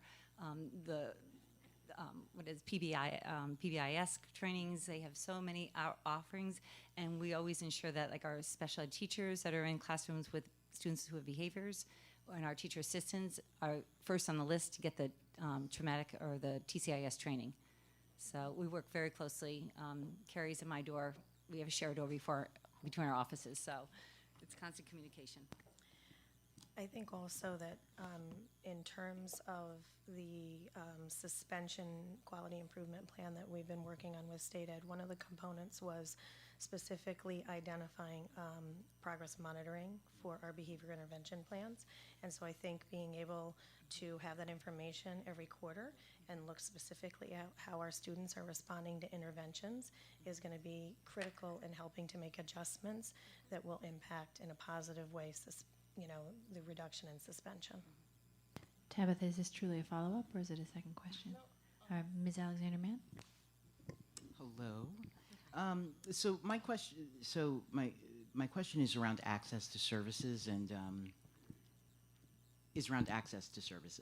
And so, if you're a parent and maybe not a parent who is a social worker, right? That it is a system that is challenging sometimes to figure out. Okay, who do I go to? What do I do? Where do I drop something off? And so on. So, maybe it's a two-part question. The first part is, how does a parent know who to talk to and request that their child be evaluated because they think that there is a need for some support? So that's one. So how does a parent go about doing that? And the second question is, in terms of like the evaluation process, when a parent's actually going through it, do you have a mechanism that allows parents to provide feedback, right? Like like a post survey, right? And the third part of the question is about availability of a parent advocate. Now, my information may be dated, and so I hope I'm saying this right, but I thought that is there someone who's independent that a parent can invite to like a special education meeting and that person, I think they're still independent. They're separate they're not on the payroll of the district, I believe. And how does a parent know that person exists? Okay. Okay, a four-part question, I think, here. Part number one, how do parents know who to talk to request an evaluation? I would hope that, I think organically the process probably happens where a teacher is in communication with its elementary that, the main general education teacher. And I think that typically from there is where the discussions start, right? Because whether you're having parent conferences or just, weekly communication about how my child is doing, that to me, organically, that's the first person or line of defense. And certainly teachers are well versed on the process. In terms of, we would refer to the building RTI team, consult with the school psychologist. So you're right, parents may not necessarily know who do I first talk to, but I would hope that they would know that they would be expressing their academic concerns for their child to that child's main teacher. If it's secondary level and the child has multiple teachers, hopefully it would be the homeroom teacher, or it could be a school counselor that is knowledgeable about that child. I know secondary can be a little trickier. Certainly with, child find and those regulations, we're always educating buildings on the process and who to contact in case parents have questions. Can I just comment there? Yeah. The parents are finding us because last year we had 170 parent requests for CSE meetings. So I've been here a while in the district, and we used to get 5 or 6 a year. Yeah. And last year there was 170. And we do our special ed review teams on Friday mornings, and I looked at the agenda, and I think the 4 students we're reviewing tomorrow are all parent requests. So the parents are finding us. I think the buildings are really reaching out. We have great support staff in buildings. Each building has a behavior specialist, a psychologist, a social worker, as well as a classroom teacher. So I think buildings are really wrapping around and providing supports as much as they can for the child before it comes to special education. But there is constant communication at the building level, and then when they feel like they've done everything they can, it will come as a referral to special education.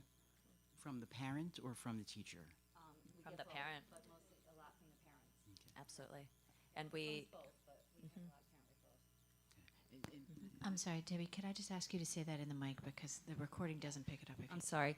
Yes, we get referrals both from schools through the RTI teams, but we have, as I had mentioned, a lot of referrals come directly from parents, and they'll send the letter, and then we'll start the process. Madam President. We also have mandated information in all of our registration packets that identify who families could contact upon registration should they have concerns about their student and want an evaluation for special education. So that's also present and available when families enter, and we often get quite a few referrals that way as well. Mrs. Adams?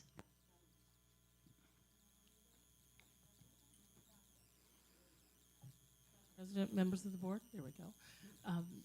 Member Alexander Mann, more specifically, the parent's first point of contact would be the teacher. If they see something, if they suspect something, if they want that type of, if they are requesting those services, their first line of contact is their teacher. They may not know exactly what they're asking for. They may just say, I have, these are the concerns that have come up. These are things that I've noticed. I'd like to have my child tested for special education. So whoever that teacher is, or let's say it's secondary and they have multiple teachers, the teacher in the classroom is their first line of contact, and then that teacher can help facilitate with whatever specific personnel at the school site that they would need.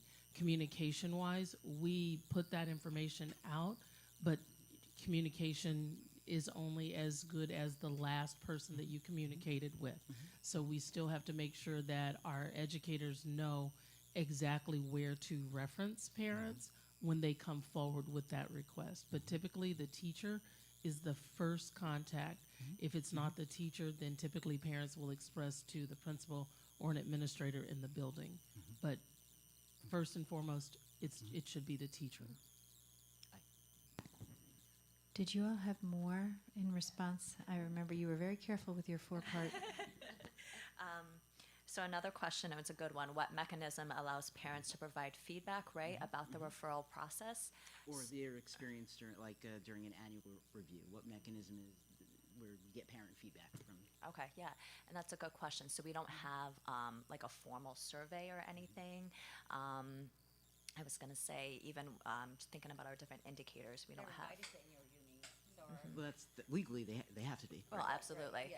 I think that certainly parents definitely express if they felt, discomfort with a recommendation or, how they feel about the process. Certainly, chairpersons try to be very sensitive to the fact that it is such, a new process for families experiencing first time or whether it's their 50th time. In terms of all the terminology and the language that is discussed and just, everything about it.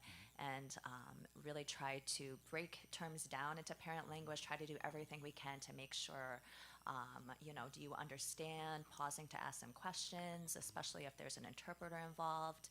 So, I think a lot of measures are taken to make sure parents feel comfortable, but there is not a formal assessment measure used to collect parents' feedback and experiences with the referral and CSE process. Right. Another question you had was about, and I just want to distinguish because you talked about an advocate, and then you also I don't know used, the yeah, language. and then you also talked about somebody independent. So I want to, there's two types of people: a parent advocate versus a CSE parent member. So it used to be that a parent member was somebody who was part of the committee, and the regulations now say that the CSE would need 72 hours advance notice if a parent requests a CSE parent member. Every year, the special education department has board-approved parent members. They're Albany parents who have a child in district who is a student with a disability. So when parents, and to be honest, it maybe only happens, I want to say, I don't know, 3, 4, maybe 5 times a year that a parent will request, and they usually use the term advocate, and then I go back to them and I say, are you requesting a CSE parent member, which is somebody, again, it's a parent in the district, it's somebody who would participate as, like a neutral party in the CSE meeting, share their experiences, help you navigate that process. That tends to be what I would say kind of an isolated event. Like they would be invited to that one meeting. They don't have ongoing communication or like consultation with your family, versus a parent advocate would be somebody through an outside agency, like Parent to Parent is a very well-known advocacy agency in the local region. A parent advocate is somebody who continually provides consultation to your family about your child's special education needs. This person, there are many advocates that we work with in our district. They attend repeated meetings for that child. So we're always, our first question is, are you requesting an advocate or a CSE parent member? So I'm going to ask a follow-up question about one of Damaris's questions, which was my original question, and it's important enough, and I know we talked about it last year, and it's important enough that I'm going to use my one question to talk about it again.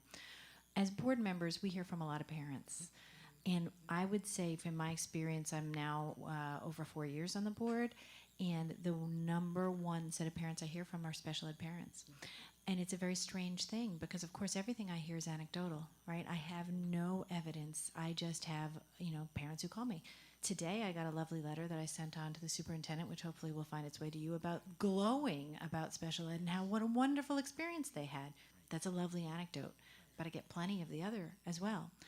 Some kind of formal metrics about parent experience would really help me as a board member, because it is very hard when you get very angry parents and you have no data to say, I'm very sorry you're upset, but what I can tell you is over the last 3 years, our parent satisfaction with special ed has been increasing by 5% a year. That would be a lovely thing for me to be able to say. But in the absence of data, people only have their lived experience. And of course, people who are upset are more likely to contact me, contact the superintendent, contact their principal than people who are happy. And so it really skews the perception of the department. I think you all would benefit greatly from having a more neutral result of having some kind of, and I don't know if it's focus groups, I don't know if it's surveys, I'm no expert in how you would evaluate this, but some mechanism for evaluating it besides whoever yells the loudest, because that kind of is what you get if you don't do something else. So I know that wasn't really a question. You can react to it if you want, or you can just take it under advisement. But I know this topic came up a year ago, and it is something that continues to be a problem for the way that the department is perceived, honestly.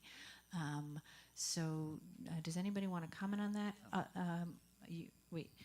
Does anybody who's on staff want to comment on that?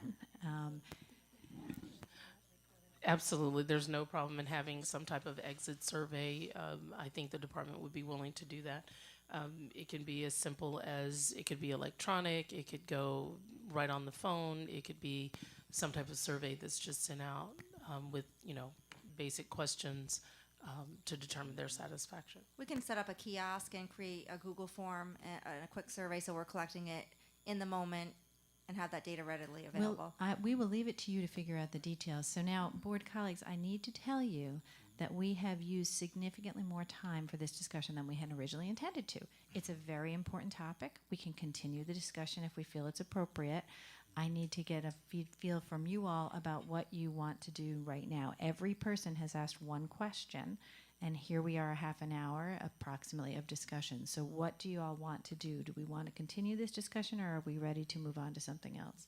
Ms. Smith has her hand up, and Ms. Wilson has her hand up. So it sounds like people would like to ask a second question. Okay, with that, Ms. Smith, would you like to ask a second question? I might have another one, but anyway. Sorry. Okay. So the parent piece is really interesting. I was particularly interested in the parent referrals, and particularly those that are where it's been found, their referrals have been found ineligible, or they've withdrawn or something. What is our capacity? Because clearly, I'm making a big assumption, perhaps, that those parents feel a need for something, for some kind of support and resources. What capacity do we have to even help those parents get to some means of support? So you're speaking specifically about those that may be ineligible for special education? Right. Well, so those parents who have not been successful in their referrals, some of those parents are some of the ones who are angry and upset, and whom we hear from. Right. You know, and again, I don't want to exaggerate and say there's Right. like hundreds, but you know, there's a frustration, and so I'm just wondering about the what kind of information and resources are we able to provide them or facilitate for them? And clearly, there's, from their perspective at least, there's something about what's going on for their child is impacting his or her learning. And so I'm just kind of getting at what is our, what are we able to do? Right. So all of our buildings have RTI, or response to intervention teams. So certainly when a student is not found eligible and a parent continues to have a concern, students are able to be referred back to the building RTI team for other consideration in terms of support around social emotional functioning, reading, math instruction, even related services. In the event that there are other factors that might qualify the student for something called a 504 plan, that is also something that buildings are able to convene a committee for and consider for eligibility, and that has different criteria from that of a special education criteria. So there are supports available, and buildings are very well versed in terms of, you know, students coming to committee, because it's their building evaluator who is conducting that evaluation, so they have intimate knowledge of what that student's characteristics are, what their strengths and weaknesses are, and then they're able to use that to bring the family back to a building level team to offer additional, you know, guidance and wraparound service. Just slipping in my last question. Sure. Sorry. Your data was great. When the table that's about graduation rates for students with disabilities, you have general ed and special ed. Is here in the table, does your reference to special ed students imply local diploma? It may be local or Regents diploma. Yes, it's a Okay. combination of. Okay. Right. So, because I was going to ask you what the percentage breakdown was or has been in terms of local diplomas versus Regents. get that Yeah, information. it's just curious. Okay. Okay, great. Thank you. Ms. Roach? I just want to caution everyone that the graduation date is embargoed right now, so we won't have the most recent graduation data. I just wanted to echo what Ms. Savage said about the importance of parental feedback and parental engagement in the process. I noticed in your report that one of the state indicators is parental involvement, and it looks like, if I'm reading the report correctly, it looks like that we're not required to report on indicator 8 parental involvement, but I wondered what metric the state uses for parental involvement, and if we are measuring that. We are required, that list rotates every 6 years, so that will be coming up again. The last time we did do it as a district, we did have a 95% rating on that, and it is a survey. It was a pencil and paper survey that we handed to parents when they came in for annual review meetings, wherever we can get them. So we asked them to complete it. So at that time, I think it was almost 4 or 5 years ago, so it's probably coming up soon. That a survey for that, and it was It was a state survey that they sent to us. right, and then we send it out. Can I ask a follow-up? I'm sorry, just you ask people to fill it out on the spot, so you have a very high percentage of respondents on that. Right. Mhm. The state That's ideal, that they ask that the parent be provided an area following the meeting to be able to have the opportunity to complete it. I'm sorry, and is there a follow-up at some point later? I mean, when they leave the meeting, they're just moving into the process. Is there a later follow-up about how was your experience during the academic year, or is that that's not something that was done? Usually the survey is done in the spring, so it does try to Oh, I see. capture the Past, I see. majority of, cases throughout the year where referral would happen and then another meeting. The other item that we're currently in the process of completing with Potsdam is indicator 14 for post-school outcomes. It's not exactly the type of survey that you're looking for, but they do ask questions about their experience with the school and how they felt about the school district's work toward preparing their student for employment, college, et cetera. So there is some feedback that we'll be receiving from that as well. Can I ask a follow-up question? And one thing that you had mentioned in your presentation was a specific program that provides a quarterly report that the teachers share with parents. Are special ed teachers, students in integrated or co-taught or standalone classrooms, encouraged to hold conferences with parents more often than the once or twice a year that we have conferences? Is there a specific procedure in place for that? We don't necessarily have a specific procedure. We maintain an open door policy in terms of any time a parent has a question or concern about their student's progress. Minimally, you have an annual review meeting where all of that progress is reviewed, and we do request that in advance of the annual review meeting, that parents are contacted by teachers, not only to go over what they're seeing in terms of student progress, but to also ask for their input. And we do have a form for that in the event, the parent wants to take some time to think about it. They can request a meeting and come in at that point. They can make a phone call, or they can complete the form that we have to offer their input, which we do incorporate into the IEP. So there is a policy and procedure in place for the student's classroom teacher to reach out to the parents by mail at least once a year before the annual CSE. Correct. But other than that, no. Okay, Right. thanks. It would be like any of the. Other than that, correct. that's up to the parents to Right. ask for it if they Or if attend they feel parent it's- conferences, Okay. things of that nature. Thank you. Who else has a second question? Ms. Lang? So one of the challenges, two of the challenges, I guess, that I'll ask about are the county shortages of programming. So I wanted to know how that affect the timeline or how that's affecting, the program. And second, translation and ENL, and how that also is affecting and what measures are happening to ensure that our families understand what they're hearing for our ENL students, I'm presuming. Are you talking about at this preschool level, the county shortages of, yeah, and that's why with our new evaluation team, which has been amazing, already doing 42 evaluations, they have been completely in compliance up to date. So these evaluations, because that was one area we identified that we were out of compliance. We could not get agencies to complete the evaluations in a timely manner. So having our own evaluation team has been amazing. And also the district has increased the number of special ed programs within the district. So I think we had 2 co-teach classrooms, we're up to 4 now. So we're offering more options for our parents right in their home schools too, which has been great. And what was the second question? Translations? Yeah.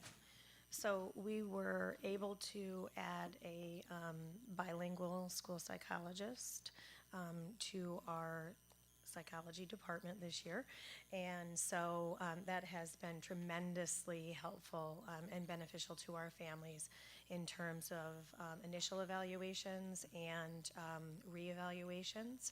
And so, of course, if it's a language that our bilingual evaluator may require an interpreter for, then an interpreter is brought in to help assist with the collection of information in the social history, the completion of the evaluation, the interpretation of any of the reports.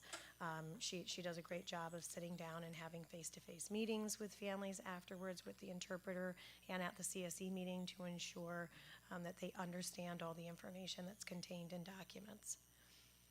And that's, of course, also available at any point during the year. So if a family has a need to be able to communicate with a classroom teacher at any point in time, we have access to interpreter services to allow that to happen with ease. Thank you. Ms. Wilson or Ms. Alexander Mann, do you have a second question? Just when I was watching the presentation, my initial question was also about the individualized parent experience and the feedback loop, but we've plus one that numerous times, so thank you so much. Board colleagues.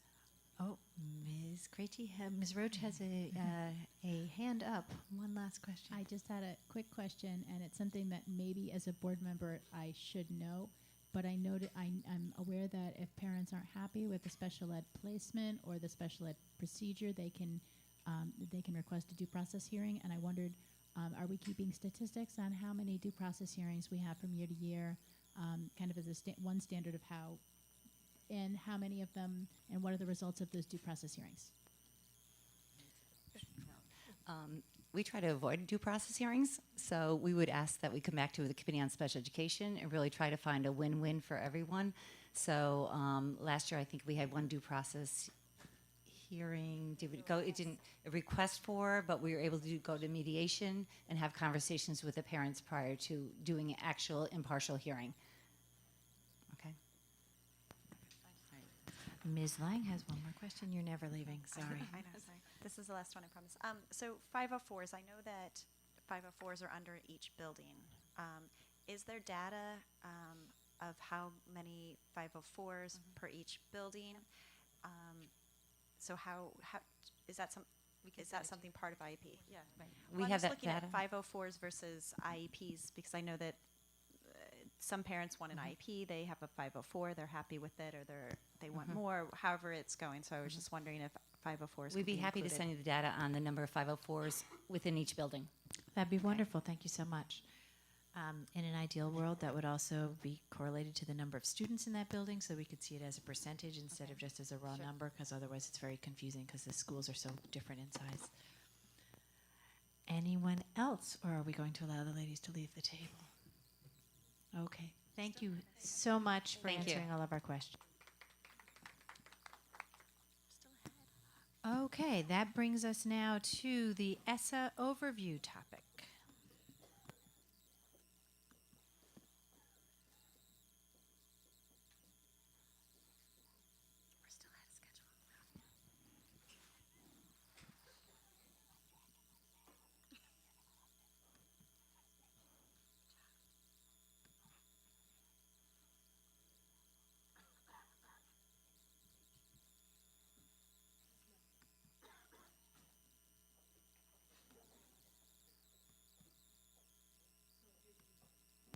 Back on.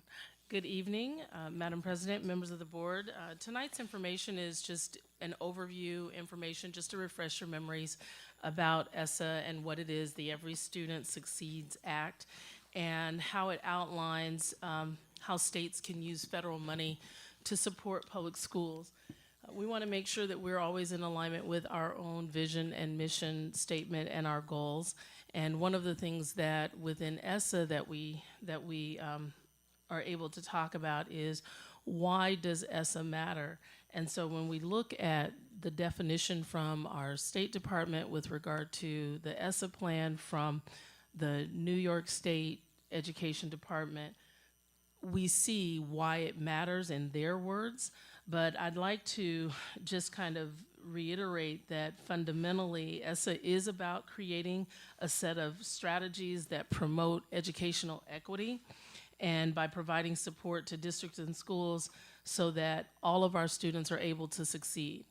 And there are various components that we look at to ensure that our students can succeed. And we want to make sure that no matter who our students are, no matter where they live, no matter where they go to school, no matter where they come from, that they have optimal opportunities to be successful. And so when you look at kind of the advancing equity impetus behind ESSA, you'll hear some of the same things that we talk about in our vision statement, in our mission statement, and in our goals about ensuring that we are meeting the needs of all of our students. We all know that we are not perfect and that we have work to do, but we also know that it is it's a comprehensive effort when we're looking at all of the needs of our students. You've heard from our special education department tonight. You've heard about safety and security tonight. You've also heard about some of the great things that are happening at Albany High tonight. And hopefully all of those things are resonating with, as we move forward, since ESSA was approved in January of 2018, that the state of New York's plan was approved. Hopefully you're seeing how all of these dots are connected. And so tonight, I am just going to go through a few of the highlights. And with those highlights, these are just very high-level components. There are about 8 of them that I will quickly go through. And just to remind you, information is embargoed for specific schools. And after our district leadership team has been trained by the State Department, and when Commissioner Elia releases that information and the embargo is lifted, then we will hear from our 2 assistant superintendents with regard to what that means for us specifically in our district. And so we'll start with the first part about valuing a well-rounded education. And so the measurements for the school districts have specific indicators. All of the schools are looked at via English, language arts, mathematics, science, progress in learning English with our English language learners. And then one of the things that you've heard us talk about would be chronic absenteeism. And so you'll hear a little bit more when we talk more specifically as to what our schools are doing with regard to the chronic absenteeism, and that means 10% or more instructional days. For our high school, those are the components for all of the schools, but for our high schools, we add social studies. We look at the graduation rate, and you've heard that we've had a 2 to 3% increase at Albany High, so we're very proud of that. We look at college, career, and civic readiness index, taking advanced coursework, earning technical education certificates, so that embodies our CTE programming. You had a presentation a few weeks ago with regard to when Karen Bechtel presented our AP programming honors, IB programming, as well as the university and the high school, and you heard a little bit about that tonight as well. So all of those efforts are working toward our high schools, and then future indicators will include out-of-school suspensions and then being ready for high school. As you've heard when we did the middle school alignment presentation about looking at how we are using criteria to place our students at the middle school level in advanced courses or accelerated courses. So all of these dots are starting to connect. When we look at reducing the testing time and improving the testing experience, state tests in grades 3 through 8, English and math, will be reduced from 3 days to 2 days. We're also looking at the State Department has translated state math and science tests into approximately 15 languages. And as more funding becomes available, then they will be looking at creating language arts tests in students' native languages. So that will be coming down the line. Educator preparation experiences, the state will examine changes to field experiences and placement requirements for prospective teachers and school leaders to make sure that they are ready on day one. Locally, we've been talking about how we are collaborating with our higher ed institutions to look at what that student teaching experience is, mentoring experiences, and then rethinking the grow our own opportunities for our support staff personnel as well as high school students. How do we then grow our own people who are interested in education? Items 4 and 5, culturally responsive sustaining practices, and also equity and access for all of our students. We have been working on this. Thank you so very much for approving the policy this evening. We are so very excited about our equity policy, but those two go together because the work that we have been that we have charged Vibetta Sanders in helping us with to make sure that we are training our teachers and trying to tip that scale with how we can get the CRE training to more people within our district is important, as well as what are those CRE indicators so that when we are doing our walkthroughs in the classrooms, we know what are the key indicators for CRE and equity, as well as linguistically appropriate supports for all of our students, our ENL students, and making sure that they have what they need. There are also grant opportunities which will be forthcoming to promote diversity and reduce socioeconomic, racial, and ethnic isolation. So we will be excited to see what those grant opportunities are so that we can apply for those opportunities. The next point is support and recognition based on multiple measures. I do not know if you remember or not, but the reporting classifications have changed under ESSA. Those classifications are comprehensive support and improvement, targeted support and improvement, recognition schools, and schools in good standing. There's criteria for each level of classification that will be explained to you in future meetings as it pertains directly to our schools. We also look at within ESSA the training that's going to be provided, where we are working with our faculty and staff and families in the community to develop that plan and identify school-specific solutions in areas of need. There's a 3-day training, January 9th, 10th, and 11th for district leadership, where select group will be attending that training for those 3 days. Also, is Jody still here? Yes, Jody is going to be one of the featured speakers at that training to talk about some of the things that have been very effective here at Albany High so that we can share out our best practices and what has worked well for us. And so I want to just congratulate her on being selected and chosen to do that. Thank you very much. But our leadership team will be trained over those 3 days, and then we will make sure that we are holding our administrative teams accountable, and then that training will move forward at the school level with faculty, staff, our BLTs, in order to ensure that an effective plan would be developed. And then lastly, awarding the funds to school district to support professional development. You heard a few weeks ago as well from Karen Bechtel. She shared out our CSDA professional development plan and our 3 goals that we have been looking at. And the first goal within our professional development plan was looking at the learning standards, and we have embedded PD that we have been doing to make sure that our teachers are aware of those learning standards and how to implement them. Also, curriculum and instructional practices, literacy across the curriculum, content area instructional practices, data-driven instruction. We have embedded PD for our teachers at the elementary level. And then our third goal, safe, respectful, and responsible community, utilizing PBIS, looking at social and emotional development and health for best practices, our therapeutic crisis intervention for schools, code of conduct, and then the culturally responsive education.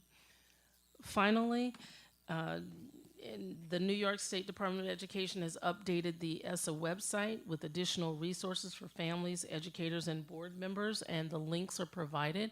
These are easy one-page front and back with just key points of things to know, pretty much the highlights that I just covered with you tonight. Those are explained. The website is a little bit more user-friendly. If you go to it, it has different categories which help to navigate through what ESSA really means. So this overview is just to preset the upcoming conversations regarding the background or foundation of the key highlights which we will align with as we move forward with the Every Student Succeeds Act. Again, Dr. Wilson Turner and Ms. McKenna will lead that discussion in the next few weeks with the impact on our schools once the embargo has been lifted. Board colleagues, any questions for the superintendent on this topic? I believe we have no questions, and you've covered it thoroughly. Thank you so The very special much. ed ladies are at the back are giving you the evil eye now. Okay, so that brings us to the Albany High Capital Project update.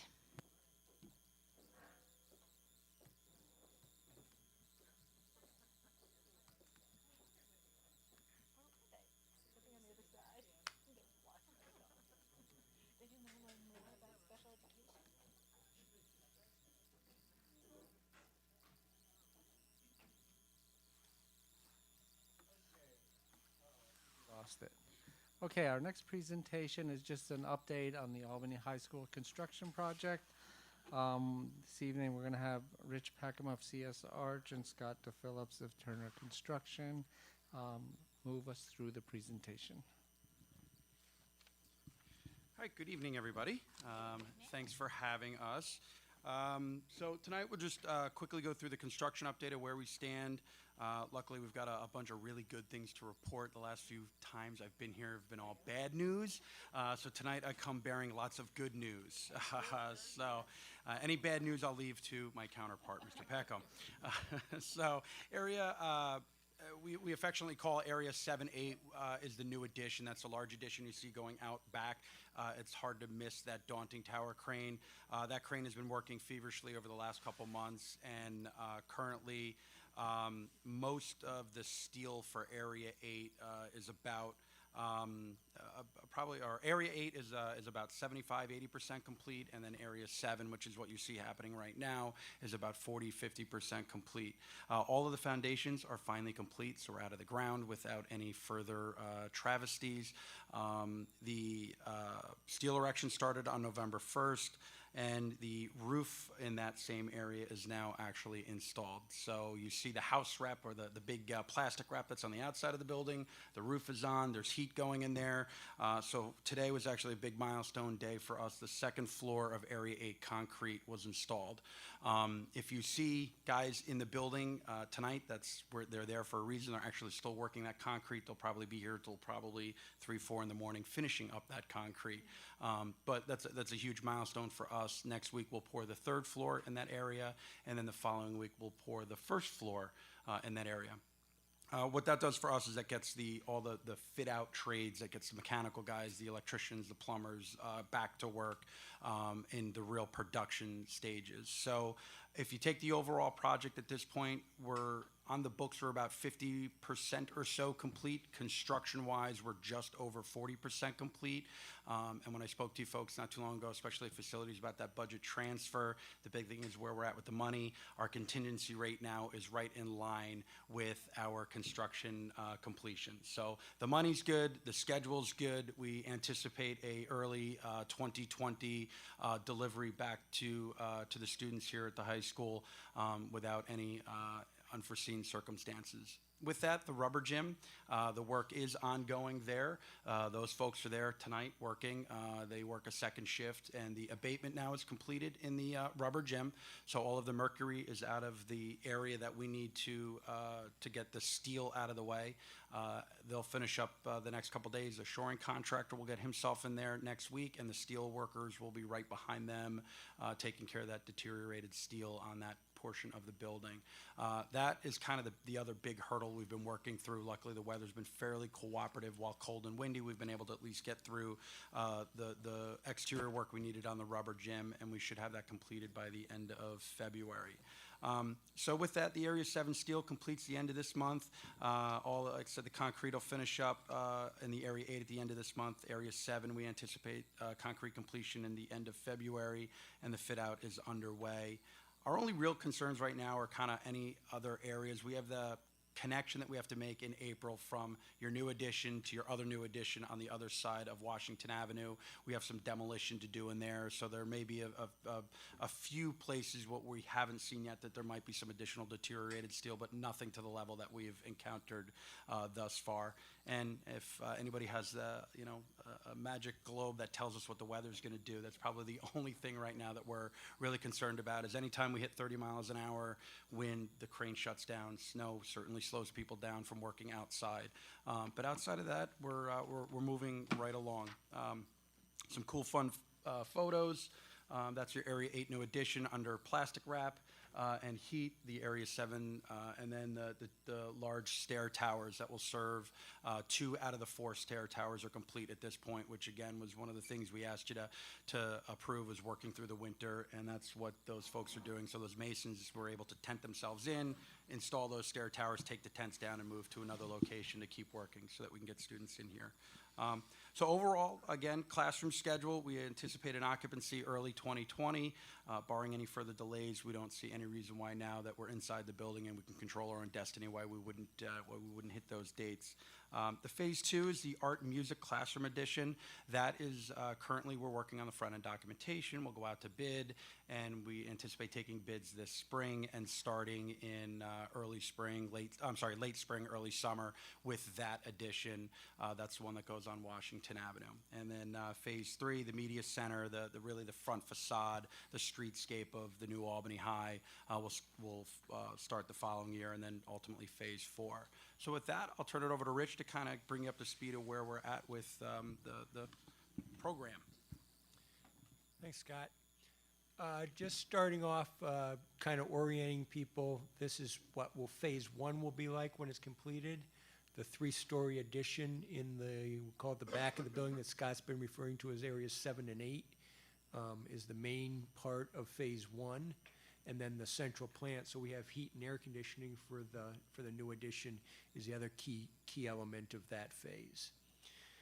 Phase 2 is the music and art classroom addition along Washington Avenue. As Scott mentioned, we're finalizing things to be ready to go to bid. We still just need to get one final step in the state ed approval process to be able to do that and work up the final front end documents and be bid ready for that part of the work. So the phase 2 schedule, we're looking at January to March, kind of the bidding and award phase, and then start, we have here, really we wouldn't start construction until June, but the contractors will get going with their submittals and planning the project in April once contracts are awarded. And that's what the addition along Washington Avenue will look like with the art and music classrooms on the street level and art classrooms above. So then this is just the second floor plan again of the phase 2 work, and then we can see how the phase 3. You can see the phase 3 is probably going to be the largest individual phase of the project, and take the longest as far as an individual phase, because you can see the scope of the area that we're talking about. Everything from the auditorium across the front of the existing classroom building to create the new media center there, and then the renovation also of the gymnasiums and the locker rooms below, and the creation of the new main entrance to the building at that location. Third floor of the phase 3 includes the art gallery on the third floor outside the balcony of the auditorium, other performance spaces up there, the dance studio, creates the indoor running track. And then the third floor of the classroom building, that's where we're developing the JROTC classrooms and their storage space and facilities there, and ENL spaces on that floor. Including, I don't know if we've talked about this specifically, there's a prayer room we've incorporated in there with the foot washing stations that group of students needs to be able to be in religious compliance with what they're doing. And then on the first floor of phase 3, we get the building trades and automotive program from Brooklyn moved over, as well as the locker room renovations. And then also below the auditorium where the music classrooms are now, that really becomes the support spaces for the theatrical department for the auditorium. This is kind of appropriate tonight. This is kind of a little more detail, the main entrance. They were talking about, Jack was talking about how the students get processed into the building in the morning.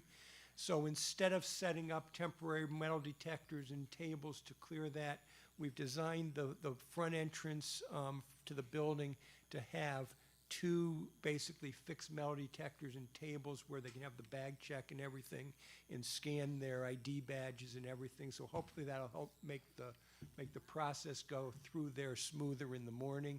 You can just see here we also have it set so that visitors to the office can check in through a visitor vestibule, but it's all controlled at that point, unlike the entrance now where somebody gets buzzed in at the main doors and then still has to walk 30 feet before a monitor or anybody reaches them. Another part of the phase 3 is we'll be developing the cosmetology lab to bring that over from Brooklyn also. That's on the in the central plant core on the upper floors there, so you can kind of see an axonometric of how that'll be set up with a separate cosmetology classroom and then their training areas for that work with the beautician stations as well as the foot massage and the pedicure stations and those areas of that with separate classroom spaces for that. This is kind of an axonometric of the JROTC area. You can see they got a larger classroom space, and then a group room, and then a big part of it's the storage of their uniforms and drill material, as well as an office for that program in that area on the 3rd floor. Probably one of the biggest areas that'll be affected in the phase 3 is the library media center. And this gives you the plan of the organization of that and more dispersed seating and study areas, small group rooms where students can go in and work on developing projects in small groups. All those group rooms will have glass walls at the front of them so that they can be monitored while students are in there. Large areas of computers in the library media center, plus a separate room for a computer classroom in that area.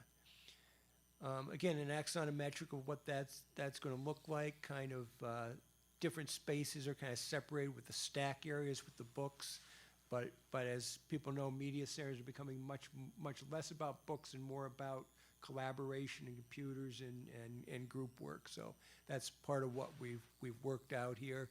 And then the circulation desk is right by the main entrance. So as you come in one side and out the other around the circulation desk.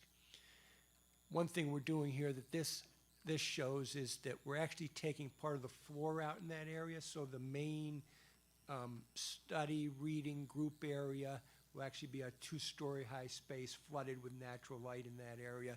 That's also part of what you'll see along Washington Avenue in the entrance to the building is that 2-story space there.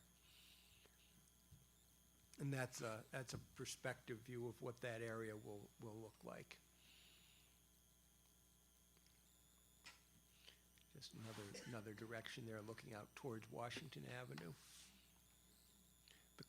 The spaces you see up above are the ENL classrooms, some of them that overlook into the media center.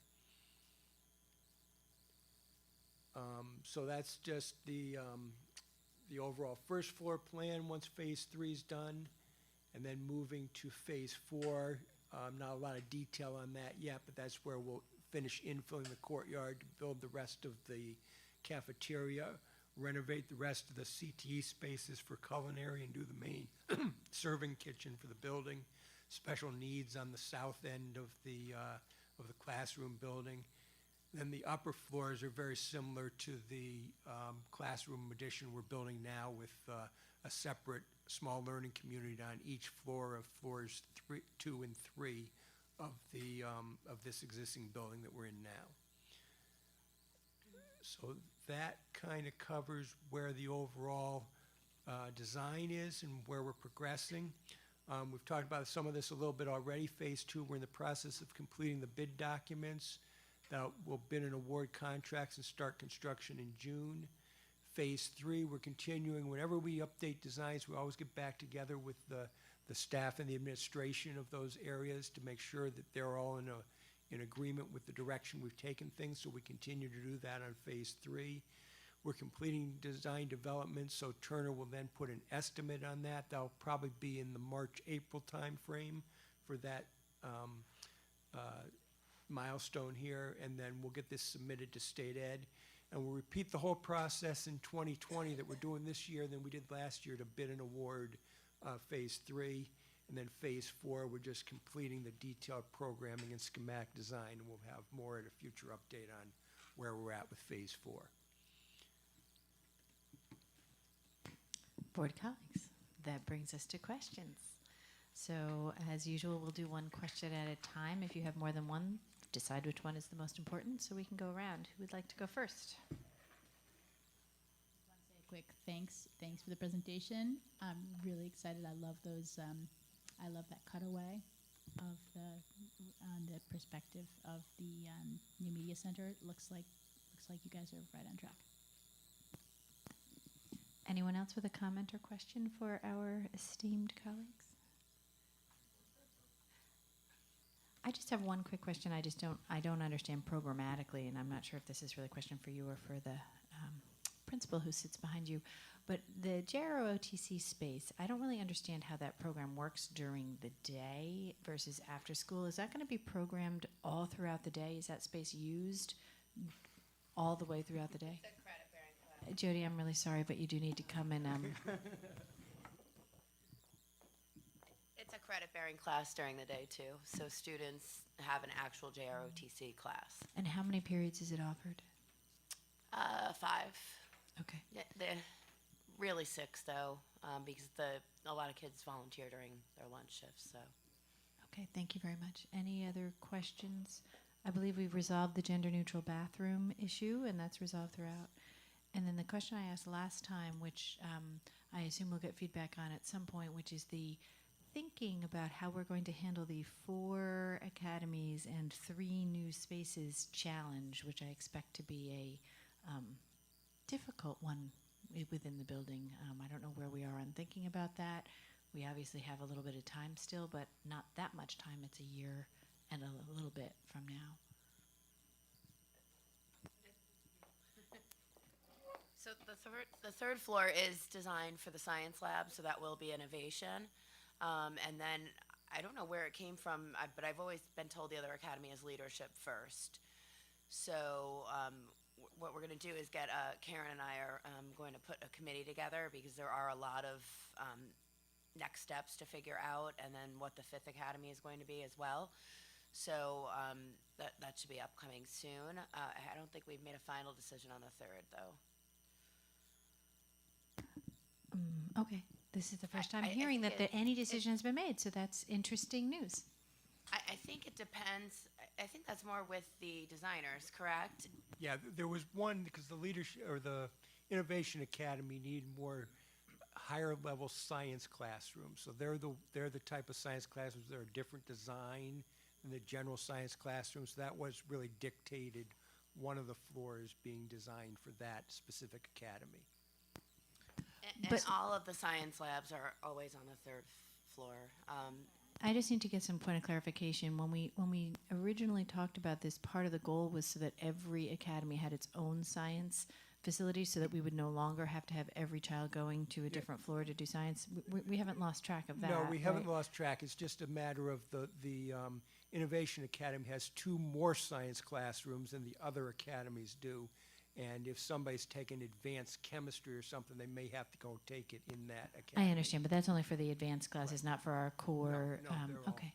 And then the other item that we were discussing last week when I met with all of them is the 3rd academy, depending on where we start on in the existing academy, so they were trying to figure that out, is going to depend on which one moves into the, that's So it's really how a practical question of where the construction where it's currently needs to be. located and where they're going to start on this building. I see.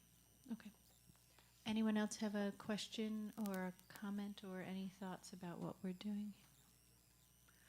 Okay, thank you very, very much for the excellent presentation and the good news.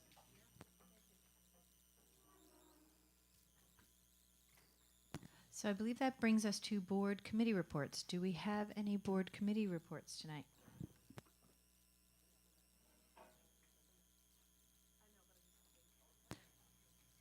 Ms. Smith, did you like the floor? I just wanted to make sure that the public was aware, and the board too, that our next facilities meeting is on the 14th at 5:30 at Academy Park.